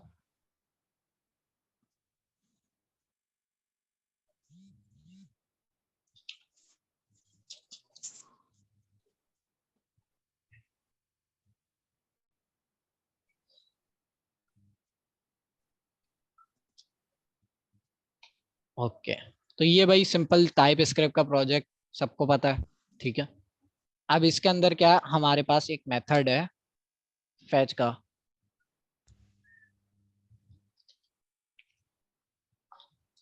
ठीक है। फैच का मेथड क्या करता है, हमारी हेल्प करता है एपीआई कॉल करने के लिए, ठीक है। तो भाई ये फैच का मेथड बिल्ट इन है, ठीक है। पहले ये Node.js में बिल्ट इन नहीं था, पहले सिर्फ ब्राउजर पर बिल्ट इन था। यहाँ पे एरर क्या आ रहा है, हाँ एरर आ रहा है कि भाई आपने 2 आर्गुमेंट पास करना है, टाइप स्क्रिप्ट है तो एरर देगा। अच्छा, कोई कह रहा है प्लीज कंक्लूड ऑर्डर्स। इसमें कंक्लूजन तो कुछ नहीं है, वापस तो मैं क्या कहता हूँ पूरा कोड नहीं कराऊंगा, ये रिकॉर्डिंग में आपको मिल जाएगा। बट यही है कि भाई 4 तरह की हमारे पास एपीआईज होती है मोस्ट कॉमनली, जिसमें से हम ऑर्डर, जैसे ऑर्डर्स की एपीआई देखें उसमें हम ऑर्डर क्रिएट कर सकते हैं, गेट कर सकते हैं, डिलीट कर सकते हैं, ऑर्डर अपडेट कर सकते हैं, ठीक है। अभी हम जो है अगर मेरे दिमाग में कोई एप्लीकेशन आई ई कॉमर्स, तो हम उसको खोल के जो है ना एक गो थ्रू कर लेंगे।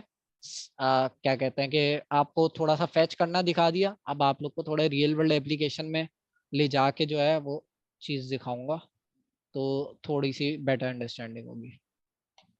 हाँ, फूड पांडा में भी ऐसी है बिल्कुल। अच्छा जी, यहाँ पे जो है मैंने आ जाता हूँ अपने कोड पे।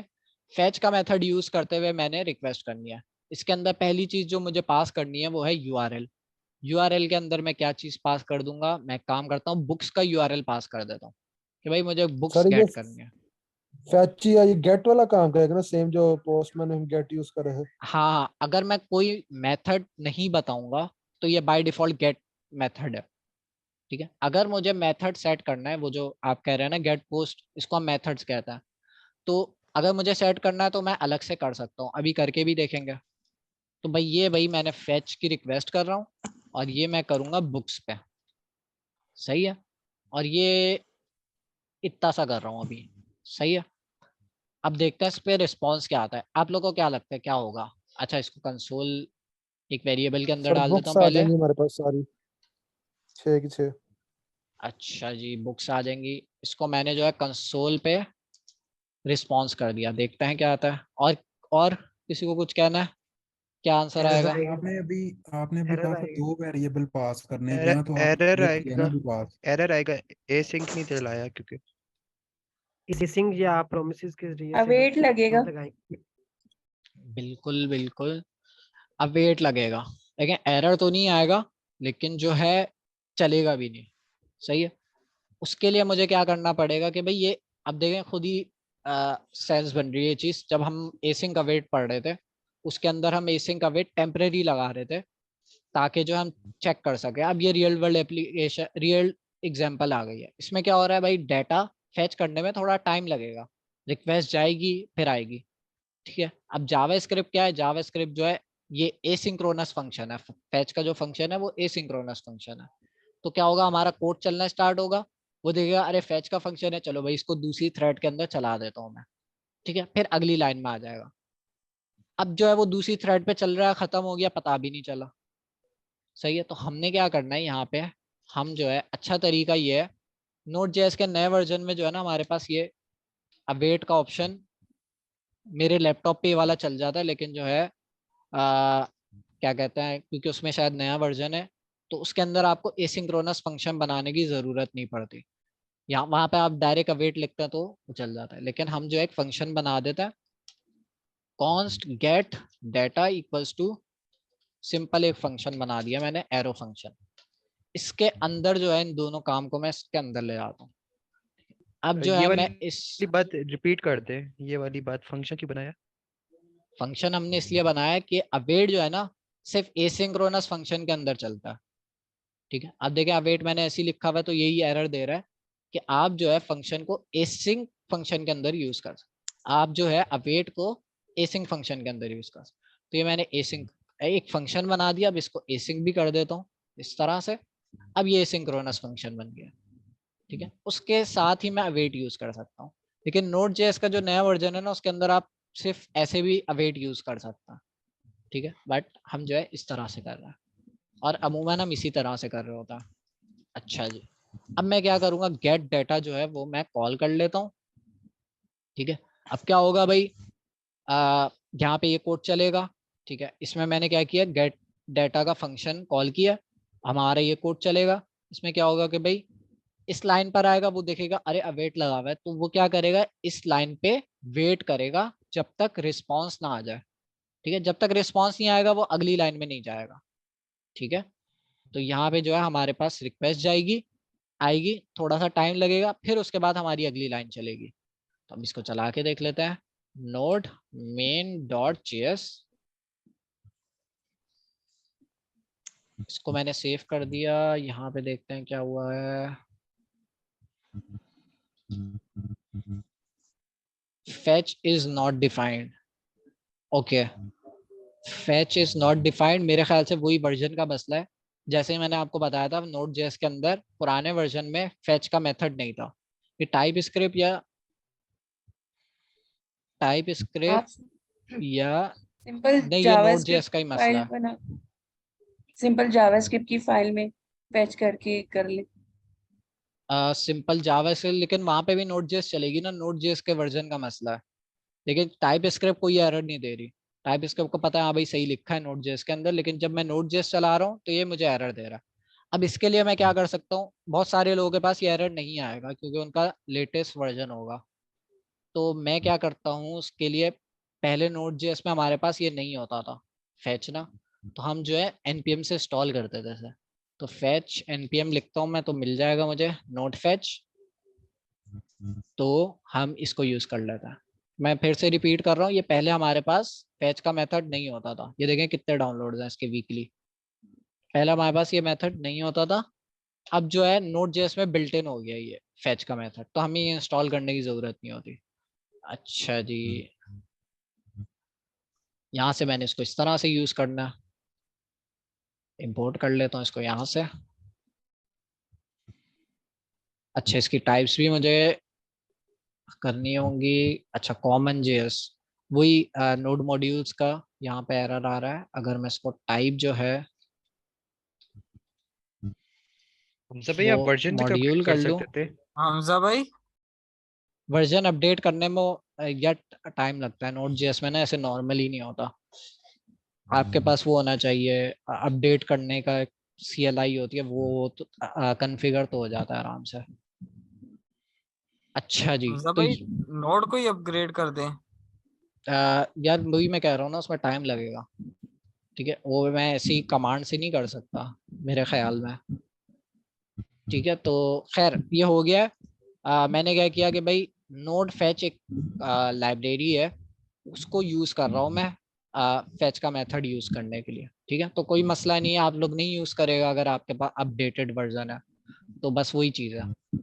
और यहाँ मेरे पास टाइप स्क्रिप्ट में एरर आ रहा था कॉमन जेएस वाला, तो मैंने क्या किया, टाइप मॉड्यूल कर लिया, जो कि हमने लास्ट क्वार्टर में पढ़ा था। तो इसको अब छोड़ देते हैं। तो अब जो है मैं चला के देखता हूँ sir, node main dot JS, ये देखें चल गया हमारा कोड।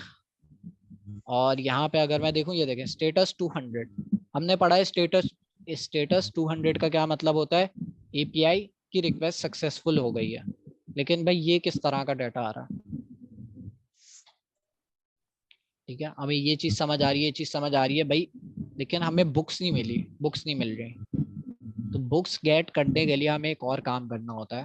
हमारे पास बुक्स आ गई हैं, लेकिन उसको क्या कहते हैं, जावास्क्रिप्ट में यूज करने के लिए हम एक मेथड यूज करेंगे, क्या कहते हैं, रिस्पॉन्स डॉट जेसन। ठीक है, अब इसको भी भाई किसी वेरिएबल के अंदर स्टोर करना होगा, कॉन्स्ट रेस कर देते हैं इसको, और इस रेस को मैं कंसोल करा दूँ। अच्छा, अब ये भी एसिंक्रोनस फंक्शन है, तो इसको भी भाई मुझे अवेट कराना पड़ेगा, क्योंकि ये वाला प्रोसेस थोड़ा टाइम लेगा कि भाई ये जो हमारा डाटा है इसको जेसन में कन्वर्ट करने में। तो उसने जेसन में कन्वर्ट किया। अब जेसन डॉट जेसन का मेथड क्या कर रहा है, जो भी हमारा रिस्पॉन्स आया उसको जावास्क्रिप्ट ऑब्जेक्ट में कन्वर्ट कर रहा है। ठीक है, पहला हमारा रिस्पॉन्स कुछ इस तरह से आया था, जो कि हमें समझ भी नहीं आ रहा। हमने क्या किया, हमने कहा कि भाई रिस्पॉन्स को जावास्क्रिप्ट ऑब्जेक्ट में कन्वर्ट कर दो। तो इस तरह से हमने कर लिया। अब रेस्ट को कंसोल करा दिया, अब देख लेते हैं क्या रिजल्ट आ रहा है। अब हमारे पास सारी बुक्स आ गई हैं, जिसको हम, अब ये जावास्क्रिप्ट में कन्वर्ट हो गई हैं। अब मैं काम करता हूँ, 0 इंडेक्स में जो बुक है उसको एक्सेस करने की कोशिश करता हूँ। अच्छा, इसकी डाटा टाइप अननोन है, इसको फॉर नाउ मैं एनी कर देता हूँ ताकि ये एरर ना दे टाइप स्क्रिप्ट। तो यहाँ पे जो है ये देखें 0 इंडेक्स में हमारे पास ये वाली बुक है, तो उससे रिलेटेड मैं डाटा ले सकता हूँ। अब टाइप स्क्रिप्ट को हम किस तरह से करते हैं, टाइप स्क्रिप्ट में देखें आपके पास रिस्पॉन्स आ गया, अब जो है आपने मैन्युअली टाइप लिखनी होती है इस तरह से। यहाँ पर है, ये आपको पता है कि भाई ये डाटा आ रहा है, इसकी आपने टाइप्स बना दी, जिसके अंदर आईडी की टाइप होगी नंबर, नेम की टाइप होगी स्ट्रिंग, और अवेलेबल की टाइप होगी बूलियन। सही है, तो इस तरह से आप टाइप्स बताते हैं। इसलिए ये अच्छी प्रैक्टिस नहीं है। हम जो है और अच्छा तरीका देखेंगे टाइप्स डिफाइन करने का, जिसमें जो है खुद से टाइप जनरेट हो जाए, हम ये चाह रहे हैं। ठीक है, वरना हमें ऐसे हर दफा मैन्युअली लिखनी पड़ेगी, इंटरफेस टाइप्स, इस तरह से हमें हर बार मैन्युअली लिखना पड़ेगा टाइप। ठीक है, आगे मैं नहीं लिख रहा, आप लोग समझ गए होंगे। इंटरफेस मैंने बना लिया टाइप स्क्रिप्ट के अंदर जो पढ़ा था। अब मैं जो है इसको रेस्ट को टाइप असाइन कर देता हूँ। ठीक है, और ये मेरे ख्याल से एरे है। क्या एरर आ रहा है भाई, unknown is not assignable to type array. Okay, interface में नेम टाइप के आगे वैल्यू लिखी हुई, वहां पे स्ट्रिंग नहीं दिखना था? क्या चीज? जहाँ पे हमने टाइप्स को डिफाइन किया है इंटरफेस में। अच्छा, अगर मैं इसको यहाँ पे स्ट्रिंग नहीं लिखना था? स्ट्रिंग भी लिख सकते हैं, कोई मसले की बात नहीं है। अगर मैं स्ट्रिंग भी कर दूं, अगर ये भी लिखा रहा हूँ, तो ये क्या है, लिटरल वैल्यू है, लिटरल टाइप है। ठीक है, इसको बूलियन कर देता हूँ, तो ये लिटरल टाइप्स भी हम लिख सकते हैं। अभी भी वो एरर आएगा, इसको मैं काम करता हूँ, लेट कर देता हूँ। ओके, लेट पे भी आ रहा है, unknown is not assignable to type types. Okay unknown. अब एक और तरीका है कि भाई मैं इसको इस तरह से कर दूं। इसकी मैंने क्या कहते हैं इसको एक्सप्लिसिटली टाइप डिफाइन कर दी है। अब इसकी टाइप जो है वो क्या हो गई है, टाइप्स। देखा, ओवर किया मैं टाइप्स। तो अब जो है मैं रेस डॉट इस तरह से एक्सेस कर सकता हूँ, बट टाइप्स जो है वो हमारे पास, टाइप्स की जो ये टाइप्स ना, मैंने नाम अजीब सा रखा है। इसका नाम होना चाहिए था I books. I stands for interface और बुक्स, इस तरह के हम नाम रखते हैं। तो रेस डॉट, देखिए अब जो है मैं लूप वूप चला सकता हूँ और इसके मेथड्स एक्सेस कर सकता हूँ। तो मैं इसमें एक बता रहा था कि टाइप डिफाइन करते हैं इस तरह से। तो ये हमारे पास भाई हमने प्लेन टाइप स्क्रिप्ट के अंदर बुक्स का डेटा फेच करके देख लिया। अच्छा जी, अब ऑर्डर्स का भी डेटा फेच करके देख लेते हैं और जो है देखते हैं कितना टाइम रहता है। अच्छा, ऑर्डर्स का डेटा जो है मैं काम करता हूँ, इस वेरिएबल का नाम ऑर्डर्स रख देता हूँ, इसका नाम भी ऑर्डर्स रख देता हूँ। हमजा भाई जी हेलो। जी। अच्छा, ये डेटा तो हमने नोड के अंदर इसका जनरेट किया है। अगर इसी डेटा को हमने यूजर इंटरफेस में यूज करना हो तो वो कैसे यूज करेंगे? वो बताऊंगा मैं, वो नेक्स्ट जेएस में बताऊंगा। ठीक है, वो नेक्स्ट जेएस पे देखेंगे। अच्छा, वो यहाँ आसान पे है नहीं है, वो बिल्कुल। आज के लेक्चर में नहीं है। वो ठीक है, आज टाइम नहीं बचा है, वरना मैं करा देता। नेक्स्ट क्लास में इंशाल्लाह जो है वो कवर हो जाएगा पूरा। अच्छा जी, ऑर्डर्स यहाँ पे जो है हमने देख लिया। अब मैं ऑर्डर्स की एपीआई को करके दिखाता हूँ कि भाई हमने देखा था जब हम ऑर्डर्स की एपीआई को करते हैं तो वो एरर देता है कि भाई आपकी एपीआई जो है वो उसमें टोकन जो है वो डालना पड़ेगा, जैसे अभी हमने देखा भी था। तो अब मैं क्या करूँगा, ऑर्डर्स की जगह पे एक काम करते हैं, इसको चला के देखते हैं क्या आता है। सेव कर देता हूँ मैं और इसको देखता है। एरर आ रहा है, मिसिंग ऑथराइजेशन हेडर। सही है, तो ये भाई उसने रिस्पॉन्स में एरर दिया। तो अब हम लॉजिक लगा सकते हैं कि भाई अगर एरर हो तो मैसेज दिखा दो या जो भी। तो अब भाई मुझे इस एरर को हटाना है, तो मैं क्या कर सकता हूँ, ये हमारे पास फैच का जो मेथड है, इसके पहले आर्गुमेंट में मैंने एक स्ट्रिंग पास किया है। ठीक है, इस स्ट्रिंग को मैं काम करता हूँ यहाँ ऊपर वेरिएबल के अंदर स्टोर कर देता हूँ ताकि ये मेथड मेरा छोटा हो जाए। ठीक है, और मैंने यहाँ पे यूआरएल पास कर दिया। ठीक है, एक ही बात है, वहाँ ऊपर स्ट्रिंग पहले मैं दे रहा था, अब मैंने उसको वेरिएबल के अंदर स्टोर कर लिया और वो यूआरएल मैंने पास कर दिया। सही है, अब जो है मैं क्या करूँगा, यूआरएल के बाद सेकेंड आर्गुमेंट के अंदर एक ऑब्जेक्ट पास करूँगा। इस ऑब्जेक्ट के अंदर मेरे पास ऑप्शंस हैं काफ़ी सारी कॉन्फ़िगरेशन करने के, जिसमें से पहला जो हमें करना है वो है हेडर्स। जब हम ऑथराइजेशन टोकन पास कर रहे होते हैं वो हम देते हैं हेडर्स के अंदर। ठीक है, हेडर्स के अंदर हमारे पास कुकीज वगैरह भी होती है, बट समझ लें आप लोग कि अभी जो है आपको जब ऑथराइजेशन टोकन पास करना होगा तो वो आप हेडर्स के अंदर करते हैं। तो यहाँ पे मैंने एक ऑब्जेक्ट बनाया, उसके अंदर हेडर बनाया, और हेडर के अंदर यहाँ पे एक होगा ऑथराइजेशन, और इसकी वैल्यू होगी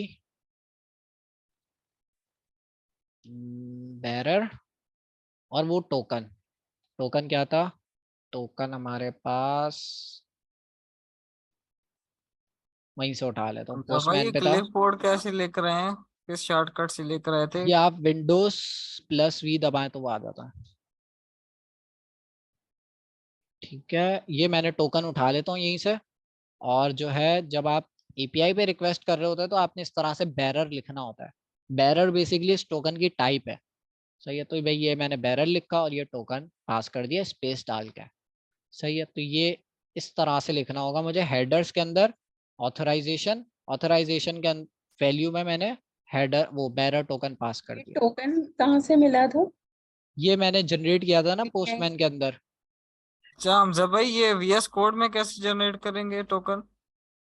वीएस कोड में अगर आपने जनरेट करना है तो आपने फिर वही एपीआई कॉल करनी होगी, हमारी जो बुक वाली एपीआई थी ये, इसके अंदर आपने ये वाली एपीआई कॉल करनी होगी जिसके रिस्पांस में हमें जो है टोकन मिलेगा। ठीक है, फिर अगली आप क्या करेंगे, वो टोकन जो है जनरेट आपने कर लिया। टोकन जो है अमूमन एक ही दफा जनरेट होता है। ठीक है, जब आप हमजा लॉग भाई ये तो हमें पोस्टमैन के थ्रू प्रोसेस पे हमें टोकन जनरेट हो गया ना। हाँ, अगर अब आपने यहाँ से कोडिंग करना होता है वो भी आसान है, वो भी इसी तरीके से होगा। अभी करके दिखा देता हूँ, पहले ये चल जाए, चला के देख लेते हैं चल भी रहा है नहीं चल रहा। तो इसको मैंने सेव किया, इसकी टाइप्स मैं हटा देता हूँ, ये मैं दिखाने के लिए लगाई थी, तो इसको मैंने हटा दिया। अब कोड देख लें, फैच का मेथड है, पहले आर्गुमेंट में यूआरएल पास किया, दूसरा आर्गुमेंट में मैंने ऑब्जेक्ट पास किया। उस ऑब्जेक्ट के अंदर हेडर है, हेडर्स है, हेडर्स के अंदर ऑथराइजेशन, और ऑथराइजेशन की वैल्यू ये है। ठीक है, फिर वही जेसन में कन्वर्ट किया, पार्सिंग कर रहे हैं यहाँ पे हम, और जो है रेस्ट को कंसोल करा दिया, हमारे पास सर डाटा ये जो यहाँ पे रिसीव आपने होगा। ऑब्जेक्ट क्रिएट किया उसके अंदर हेडर को पास किया, हेडर आपका फिर एक ऑब्जेक्ट है या की और वैल्यू है ये? ये इस ऑब्जेक्ट के अंदर एक नेस्टेड ऑब्जेक्ट है। जी, वो तो ऑब्जेक्ट के अंदर ऑब्जेक्ट है। अच्छा, हाँ बिल्कुल।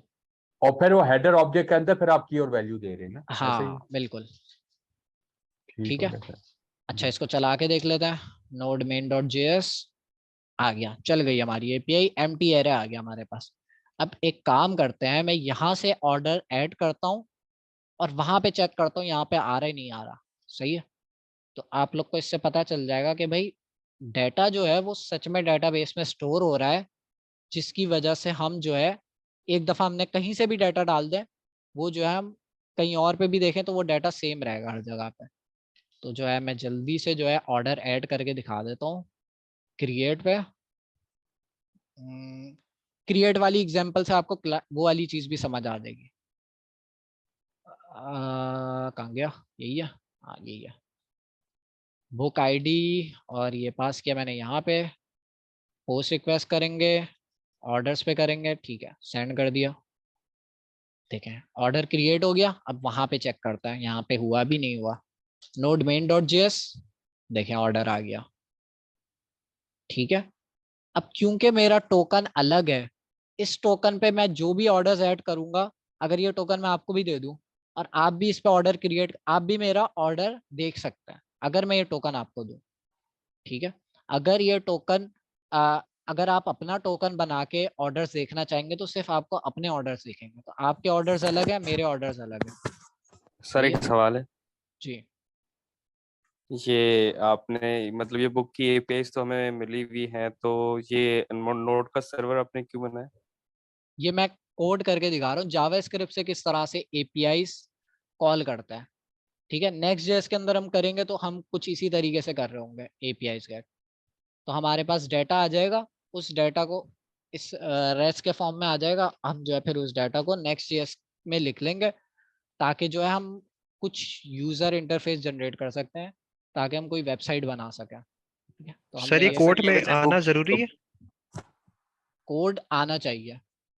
ठीक है, सिंटैक्स भूल जाए वो मसला नहीं है, सिंटैक्स तो आप वहां से भी देख लेंगे, एनपीएम के पैकेज में जाके देख लिया फैच का सिंटैक्स, लेकिन आना चाहिए कि भाई फैच की हेल्प से हम किस तरह से डाटा फैच कर सकते हैं, और फैच ही हम नेक्स्ट जेएस के अंदर यूज कर रहे होंगे। ठीक अच्छा है, हमजा भाई, तो आसान मेरा है, एक ये सवाल है प्रैक्टिस से हो आपसे। जाएगा। ये एक जी सवाल है मेरा यहाँ से। पोस्टमैन में हम 4 डिफरेंट मेथड यूज कर रहे थे, गेट का, पोस्ट का, स्टेटस डिलीट कैसा है मेरा? का, अपडेट का। जी। लेकिन यहाँ पे हम सिर्फ एक ही मेथड यूज कर रहे हैं, फेच का। तो ये फेच क्या उन सब के मेथड को एक ही मेथड नहीं में रिप्लेस कर रहा है, या इसमें भी नहीं, चेंज हो सकता है? इसमें जो है बाय डिफॉल्ट हम सारी गेट रिक्वेस्ट कर रहे हैं। अब मैं आपको पोस्ट रिक्वेस्ट करके दिखाता हूँ, किसी ने सवाल किया था कि भाई ये टोकन किस तरह से जनरेट करेंगे कोड के अंदर, तो वो कर लेते हैं उसमें। भाई इसके अंदर कौन सी रिक्वेस्ट जा रही है, इसके अंदर पोस्ट रिक्वेस्ट जा रही है, तो हम पोस्ट ही ओके। करनी है। अगर मैं ये पोस्ट नहीं बताऊंगा उसे तो वो गेट रिक्वेस्ट करेगा, तो गेट पे तो हमें टोकन नहीं मिलना। ठीक है, तो यहाँ पे जो है मैं एक काम करता हूँ, इसी कोड को नीचे ले जाता हूँ और इसको हटा देता हूँ, नहीं इसको लगा रहने देता हूँ। ठीक है, यहाँ पे मैं दूसरा कोड लिख रहा हूँ, क्रिएट टोकन यूआरएल, इसका नाम मैंने थोड़ा सेंसिबल बना दिया है, और इसका पाथ भी मैं ठीक कर देता हूँ। सही है, यूआरएल वही है जो पोस्टमैन वाला था। सही है, इसमें तो कुछ चेंजेस नहीं है। यहाँ यूआरएल पे मैं इसको डाल देता हूँ। सही है, गेट डाटा का फंक्शन बनाया, उसके अंदर भाई हमने क्या करना है, टोकन गेट करना है। तो इस वेरिएबल का नाम मैं ऐसा रखूंगा कि भाई नाम पढ़ते ही समझ आ जाए कि भाई इस डाटा से क्या चीज मिल रही है, ओ इस एपीआई से क्या चीज मिल रही है। तो कुछ भी नहीं किया मैंने, सेम चीजें सब, यूआरएल चेंज किया। सर इसमें हेडर तो पास नहीं होगा ना आई थिंक? हेडर टोकन में नहीं पास होगा, लेकिन आप कर भी दें तो हाँ कोई वही ना, फर्क हेडर नहीं पूरा। पड़ेगा, हाँ नहीं भी लेकिन करे तो। वैसे तो गेट की रिक्वेस्ट है ना, तो हाँ, जाएगा। हाँ लेकिन यहाँ अब पर जो है, अब बॉडी जो, पास करेंगे, यहाँ पर बॉडी में वो नेम और हाँ दो चीजें पास करेंगे, बॉडी और ये भी बताना है ना कि मेथड भाई कौन पोस्ट। सा मेथड है। टाइप जेसॉन हाँ करना है। हाँ, तो दो चीजें जो है वो हम क्या चीज पास करेंगे, टाइप जेसन तो बाय डिफॉल्ट भी होगी। तो मैं मेथड पोस्ट पहली और पहली चीज मैं करूंगा मेथड। मुझे बताना है कि भाई मेथड कौन सा है, तो मैं कर देता हूँ इसे वो पोस्ट हो पोस्ट। जाएगा। ठीक है। सर उसके अब अलावा हमने रा का भी यूज किया था, इसको सिलेक्ट किया था रा की फॉर्मेट में। नहीं नहीं नहीं, वो तो पोस्टमैन के अंदर था। ठीक है, पोस्टमैन के अंदर उन्होंने जेसन वाली जो चीज थी ना, वो उन्होंने रॉ के अंदर जाके दी हुई थी हमें। देखें, इतनी सारी तरह से हम पोस्टमैन को यूज कर सकते हैं, उन्होंने काफी फीचर्स दिए हुए हैं। बट हमें जेसन यूज करना था, जेसन था रॉ के अंदर, रॉ के अंदर, इसलिए हमने रॉ सेलेक्ट किया था।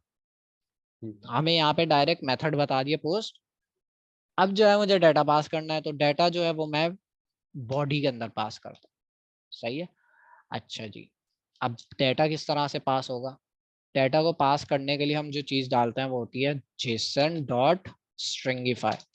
डेटा को मैं स्ट्रिंगिफाई में कन्वर्ट करूंगा, पहले स्ट्रिंग में कन्वर्ट करूंगा ताकि भाई वो रिक्वेस्ट के साथ जा सके। फिर वहां पे जो है जब रिक्वेस्ट चली जाएगी, वहां पे डाटा रिसीव होगा, तो वहां पे जो है बैकएंड की बात कर रहा हूँ, बैकएंड पे जब मेरा डाटा ये वाला रिसीव होगा तो उसको स्ट्रिंग की फॉर्म में मिलेगा, उसको स्ट्रिंग से फिर वो कन्वर्ट करेगा ऑब्जेक्ट के अंदर। तो उस पर जाने की जरूरत नहीं है, बस मैंने ये लिखा। इसके अंदर जो है मुझे क्या पास करना होगा, एक ऑब्जेक्ट। ठीक है, वही ऑब्जेक्ट जो भाई मैंने ये पास किया था जेसन के अंदर, वही ऑब्जेक्ट मैं यहाँ पे पास करूंगा। ठीक है। अब नोट करें, यहाँ पे मैंने क्या पास किया था, यहाँ पे मैंने जेसन पास किया था। सही है। यहाँ पे मैं क्या पास कर रहा हूँ, यहाँ पे मैं जावास्क्रिप्ट का ऑब्जेक्ट पास कर रहा हूँ। सही है, इसलिए मैंने जेसन डॉट स्ट्रिंगिफाई लगाया ताकि भाई वो जेसन पास हो, जब रिक्वेस्ट जाए तो वो जेसन में जाए। सही है, अगर मैं इसको नहीं लगाता तो वो तो जावास्क्रिप्ट का ऑब्जेक्ट जाना था। ठीक है। तो इस तरह से हम स्ट्रिंगिफाई करेंगे, और वो मुझे एरर भी दे रहा था टाइप का, टाइप स्क्रिप्ट। ठीक है, तो इस जेसन डॉट स्ट्रिंगिफाई के अंदर मैंने जावास्क्रिप्ट का ऑब्जेक्ट लिख देना, ये जेसन डॉट स्ट्रिंगिफाई इसको जेसन में कन्वर्ट कर देगा। सही है, तो ऑब्जेक्ट के अंदर भाई मैंने क्या क्या पास करना है, क्लाइंट आईडी थी एक चीज, क्लाइंट आईडी, नहीं क्लाइंट आईडी नहीं थी, क्लाइंट नेम था। इसी को कॉपी कर लेता और यहाँ पे पेस्ट कर दें। ठीक है। अब आप लोग को पता होगा कि जावास्क्रिप्ट ऑब्जेक्ट के अंदर ना हमें की में ये जो कोटेशन है, ये डबल कोट्स लगाने की जरूरत नहीं है, लगा लें कोई फर्क नहीं पड़ेगा, लेकिन रिक्वायर्ड नहीं है, ना भी लगाए तब भी चल जाएगा। लेकिन जेसन के अंदर ये चीज रिक्वायर्ड है कि आपने डबल कोट्स लगाना है। ठीक है। तो मैंने जावास्क्रिप्ट का ऑब्जेक्ट पास कर रहा हूँ, वो क्या कर रहा है, जेसन डॉट स्ट्रिंगिफाई के फंक्शन की मदद से इसको जेसन में कन्वर्ट कर रहा है ताकि वो डाटा जा सके एपीआई के थ्रू और डेटाबेस में इंसर्ट हो सके। अब मैं क्या करूंगा, इसमें यहाँ पे क्लाइंट नेम जो है वो हमजा कर देता हूँ और abc सर ये डॉट स्ट्रिंगिफाई कॉम। क्या कर रहा है, ये सॉरी समझ नहीं आ रहा। ये जो है, अब देखिए मैं इसको ना इस तरह से पास करूंगा ना, तो ये बोल रहा है कि भाई आप जावास्क्रिप्ट का ऑब्जेक्ट कहाँ पास कर रहे हैं। पोस्टमैन के अंदर अगर हम देखें, हम क्या पास कर रहे हैं, यहाँ पे हम जेसन पास कर रहे हैं। देखिए इसकी टाइप भी मैंने जेसन सिलेक्ट करी हुई है, हम जेसन पास कर रहे हैं। लेकिन जब मैं जावास्क्रिप्ट के अंदर लिख रहा हूँ ना, तो मैं इस तरह से अगर लिखूंगा तो जावास्क्रिप्ट के अंदर ये क्या है, ये जावास्क्रिप्ट के अंदर है ऑब्जेक्ट। लेकिन हमें क्या पास करना है, किस फॉर्मेट में भेजना है, जेसन के फॉर्म। जेसन के फॉर्मेट में। तो हम क्या करेंगे, एक मेथड है हमारे पास जेसन डॉट स्ट्रिंगिफाई। ठीक है, इस मेथड को मैंने बनाया इस तरह से, इसके पहले आर्गुमेंट के अंदर मुझे वो ऑब्जेक्ट दे देना है जो कि अभी मैंने, जो कि मुझे पास करना है। तो मैंने वो ऑब्जेक्ट पास कर दिया, तो सर जेसन पहले डॉट भी तो जेसन स्ट्रिंगिफाई ही कर लिखा देगा। था, पहले भी तो जेसन ही लिखा था, स्ट्रिंगिफाई क्यों खाली स्पेसिफिकली लिख रहे हैं आप? जेसन नहीं नहीं, वो तो अलग मेथड था वो। ये मेथड जो है इसको क्या कहते हैं, जेसन में कन्वर्ट करने के लिए, जावास्क्रिप्ट ऑब्जेक्ट में कन्वर्ट करने के लिए यूज हो रहा था। ठीक है। अब जेसन डॉट स्ट्रिंगिफाई जो है वो अलग मेथड है। इसी तरह से ये जो हमारा ऑर्डर्स डॉट जेसन है ना, इसी तरह से हमारे पास एक और मेथड होता है जेसन डॉट पार्स करके। ठीक है, ये भी एक ही काम कर रहा होता है। सही है। तो जेसन डॉट स्ट्रिंगिफाई क्या कर रहा है, इसको जेसन में कन्वर्ट कर रहा है। जेसन डॉट पार्स क्या कर रहा है, या डॉट जेसन का मेथड क्या कर रहा है, इसको जावास्क्रिप्ट ऑब्जेक्ट में कन्वर्ट कर रहा है। सही है। तो ये भाई हमारी एपीआई रिक्वेस्ट बन गई है पूरी। क्या किया है, फैच का मेथड यूज किया। पहले आर्गुमेंट में मैंने भाई यूआरएल पास किया जो कि ये रखा हुआ। दूसरे आर्गुमेंट के अंदर मैंने ऑब्जेक्ट पास किया। सही है। अब ये ऑब्जेक्ट है तो अंदर भाई मैं और भी चीजें डाल सकता हूँ। यहाँ पे मैंने मेथड इसका सेट कर दिया पोस्ट, और जो मुझे डाटा पास करना है वो मैं जो है बॉडी के अंदर करता हूँ। बॉडी के अंदर जेसन डॉट स्ट्रिंगिफाई लगा के डाटा पास कर दिया। अब क्या किया भाई, ये रिक्वेस्ट चली जाएगी। अब रिस्पॉन्स भी आएगा। रिस्पॉन्स आएगा भाई कुछ इस फॉर्मेट में, उसको ऑब्जेक्ट में कन्वर्ट करना होगा। तो भाई टोकन डॉट जेसन कर दिया मैंने, और वो रिस्पॉन्स के अंदर हमें मिल जाएगा, रेस्ट के अंदर मिल जाएगा। फिर उस रेस्ट को मैंने कंसोल करा दिया। चला के देखता है। इनवैलिड और missing client name. Client name जो है वो मैंने क्या कर दिया, सर सी सी जो है ना कॉम के बाद सी भी आपने ऐड कर दिया, वो वाला टाइप। कहाँ पे? ये जो क्लाइंट ईमेल। ईमेल है ना, क्लाइंट ईमेल के अंदर आपने सी ऐड कर दिया था गलती से। अच्छा पहले। Client email client email client email line number 24 में क्लाइंट डॉट कॉम की .com बात सी कर कर रहे हैं। दिया। लेकिन ये तो इनवैलिड और मिसिंग क्लाइंट नेम कह रहा है ना। लेट्स सी, हमारी रिक्वेस्ट में कोई प्रॉब्लम हो रही है, देखता। इनवैलिड और मिसिंग क्लाइंट नेम, ये एरर। अच्छा, एक काम करते हैं, मैं जो है इसका स्टेटस कोड भी निकाल लेता हूँ। मेरे ख्याल से पैरामीटर नहीं देना था 500 दे रहा होगा sir status code. Status code 500 दे रहा होगा, वो देख लेता है। अगर मुझे स्टेटस कोड देखना है तो मैं क्या कर सकता हूँ, इस टोकन डॉट स्टेटस से इसका स्टेटस कोड भी देख सकता हूँ।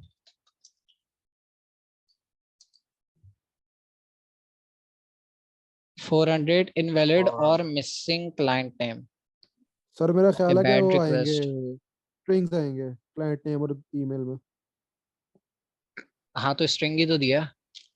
नहीं नहीं, वो क्लाइंट नेम और ईमेल जो है उसमें भी जहाँ पर वो यहाँ पे नहीं नहीं, इसको हम ये लिखना सर जरूरी आप नहीं वहां से है तो दोबारा हम। कॉपी कर लें। हाँ जी ऐसे स्ट्रिंग्स आएंगे। नहीं नहीं, इसका मसला नहीं है क्योंकि हम जावास्क्रिप्ट का ऑब्जेक्ट लिख रहे हैं ना, तो वो उसमें मसला नहीं करता। लेट्स सर वहां सी, से दोबारा कॉपी कर लेना।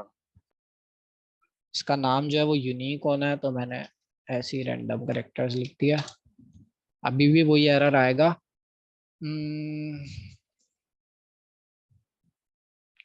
इस तरह से भी नहीं चलेगा। Does not exist. अच्छा ये तो इसमें क्या मसला है, an inter object that provides functions to convert javascript value। तो ये तो हम जेसन में कन्वर्ट कर रहे हैं, ठीक है। क्लाइंट है, बॉडी है, मेथड पोस्ट है, और क्या चीजें थी, यूआरएल क्या है, एपीआई क्लाइंट्स है, ठीक है। क्रिएट यूआरएल, मेथड, इनवैलिड और मिसिंग क्लाइंट।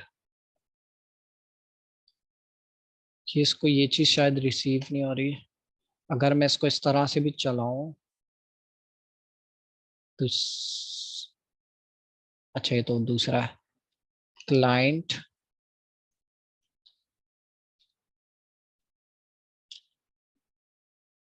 देख लेते हैं, अगर जल्दी डिबग हो गया तो ठीक है, वरना जो है हम इसको नेक्स्ट क्लास में जो है मैं इसको देख लूंगा, फिर नेक्स्ट क्लास में आप लोग को बता दूंगा। ठीक है। तो मतलब ये है कि इसको जो है डेटा नहीं रिसीव हो रहा। Body dot JSON dot stringify से सही है, तो मेरे ख्याल से मैं इसको जो है नेक्स्ट क्लास में देखता हूँ क्या इशू है। क्योंकि जो है ये दिखा रहा है कि भाई बॉडी नहीं रिसीव हो रही है उसके पास ना, जब मैं रिक्वेस्ट कर रहा हूँ। पता नहीं क्या इशू है, मैं देख के जो है इसको बताता हूँ। एक और चीज़ होती है हमारे पास यहाँ पे, कंटेंट टाइप, नहीं वो तो वैल्यू होती है। एक सेकंड,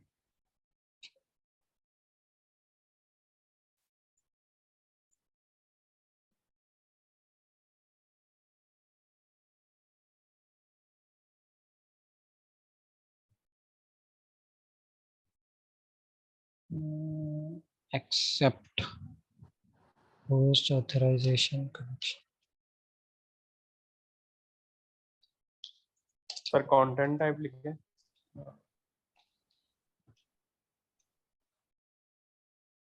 कंटेंट टाइप कहाँ पे आता है? यहाँ पे आता है, यहाँ पे आता है। हाँ इसी के अंदर है।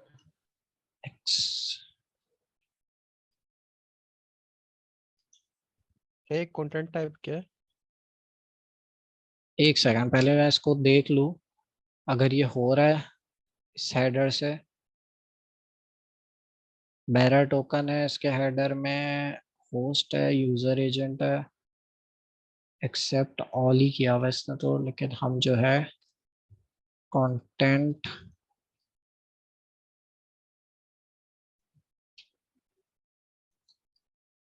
मैं सिंटैक्स भूल गया हूँ। सर गूगल कोई कर लो। मसला नहीं है, गूगल कर लेता। हाँ बिल्कुल। How to set content type in fetch, यहाँ पे आ भी रहा होगा कंटेंट टाइप, ये रहा। ओके, इस तरह से करना था, सही हो गया। इसको चला के देखते हैं, अगर तो ये चलता है तो फिर मैं बताता हूँ ये क्या है। हाँ चल गया। ओके, यहाँ पे जो है हमने कंटेंट टाइप भी बतानी है, जो कि ज्यादातर एपीआईज में नहीं होती, पता नहीं यहाँ पे जो है रिक्वायर्ड है। तो चले यहाँ पे जो आप लोग ने क्या देना है, यहाँ पे कंटेंट की टाइप बतानी है कि भाई देखिए कंटेंट जो है आप मुख्तलिफ टाइप में पास कर सकते हैं इस एपीआई में। अगर आप देखें एक जेसन फॉर्मेट है, अगर मैं पोस्टमैन के अंदर आऊं, बॉडी के अंदर यहाँ पे देखें और भी फॉर्मेट में आप डेटा पास कर सकते हैं, ठीक है। इसी तरह से आप टेक्स्ट की फॉर्म में भी कर सकते हैं और भी एक्सएमएल में भी कर सकते हैं, ठीक है। कि एक्सएमएल में बहुत पहले होता था, एक्सएमएल के फॉर्मेट में करते थे। तो यहाँ पे हेडर्स के अंदर मैं बता रहा हूँ मेरी कंटेंट की टाइप क्या है, एप्लीकेशन जेसन, जेसन टाइप है, सही है। तो अगर सर इस ये तरह का कोई मसला है, सर ये ठीक है। पता कैसे चला कि हेडर के अंदर कंटेंट टाइप देनी है? ये आपने कहाँ से पोस्ट में पता चला हेडर? यार ये पोस्टमैन से नहीं पता चला है, ये जो है मुझे उससे ही पता चला है, क्या कहते हैं एरर से ही पता चल गया ना सर। हाँ मतलब पहले इस तरह का कुछ एरर आ चुका है, तो इसलिए उस, क्योंकि यही चीज़ मिसिंग थी और जो है इससे ठीक हो गया। सर ये अच्छा कंटेंट टाइप अभी समझ नहीं आया। कंटेंट टाइप यार जो है बेसिकली आप जो है ये बता रहे हैं कि आपका जो, ठीक है, मैंने आपको बताया कि एपीआईज में जब आप डाटा इंसर्ट करते हैं वो तो किसी भी फॉर्मेट में हो सकता है, ठीक है। मुख्तलिफ फॉर्मेट है, ठीक है, ऐसा नहीं किसी भी, लेकिन मुख्तलिफ फॉर्मेट है, जिसमें से एक जेसन है, एक एक्सएमएल है। तो भाई यहाँ पे मैं बता रहा हूँ कि जो मेरा कंटेंट है जो मैं पास कर रहा हूँ वो जेसन टाइप है उसकी, ठीक है। तो एपीआई को पता चल गया कि भाई जो भी कंटेंट रिसीव हो रहा है उसकी टाइप जेसन है, तो वो उस हिसाब से हैंडल कर लेगी, ठीक है। बहुत सारी एपीआईज में हमें ये बताना भी नहीं होता, वो बाय डिफॉल्ट खुद ही समझ जाता है कि भाई हाँ जेसन ही होगा। अच्छा हमजा भाई, हाँ ये जो एपीआई है ये कहाँ पे पड़ी हुई है? जिस तरह हम जैसे facebook.com या google.com उसके हम डोमेन को सर्च कर सकते हैं, ये होस्ट किस पे हुई हुई है, इस तरह हाँ, ये एक एपीआई सेकंड एक कहाँ सेकंड पे मैं पड़ी हुई है? बताता हूँ। मैं बताता हूँ ये चीज़। मैं जो है क्लास जो है पहले एंड कर देता हूँ, यहीं तक आज हम पढ़ेंगे, ये वाला स्टेप हो गया। होपफुली आप लोगों को जो है बाकी अभी पता चल गया होगा। इसको देखते हुए पोस्ट रिक्वेस्ट किस तरह से करते हैं, बस सिंपल आप यहाँ से पोस्ट को पैच कर दें या डिलीट कर दें या पोस्ट कर दें, तो इस तरह से आप कर सकते हैं। बाकी हेडर्स कंटेंट टाइप ये ऐड कर लेगा जब भी आप बॉडी पास कर रहे हो, ठीक है। आज की क्लास यहीं तक रखते हैं, नेक्स्ट क्लास में जो हम नेक्स्ट ईयर्स में ये चीज देखेंगे। Okay, thank you so much. एक थोड़ा सा इशू था, अगर वो देख सके तो। एक सेकंड यार।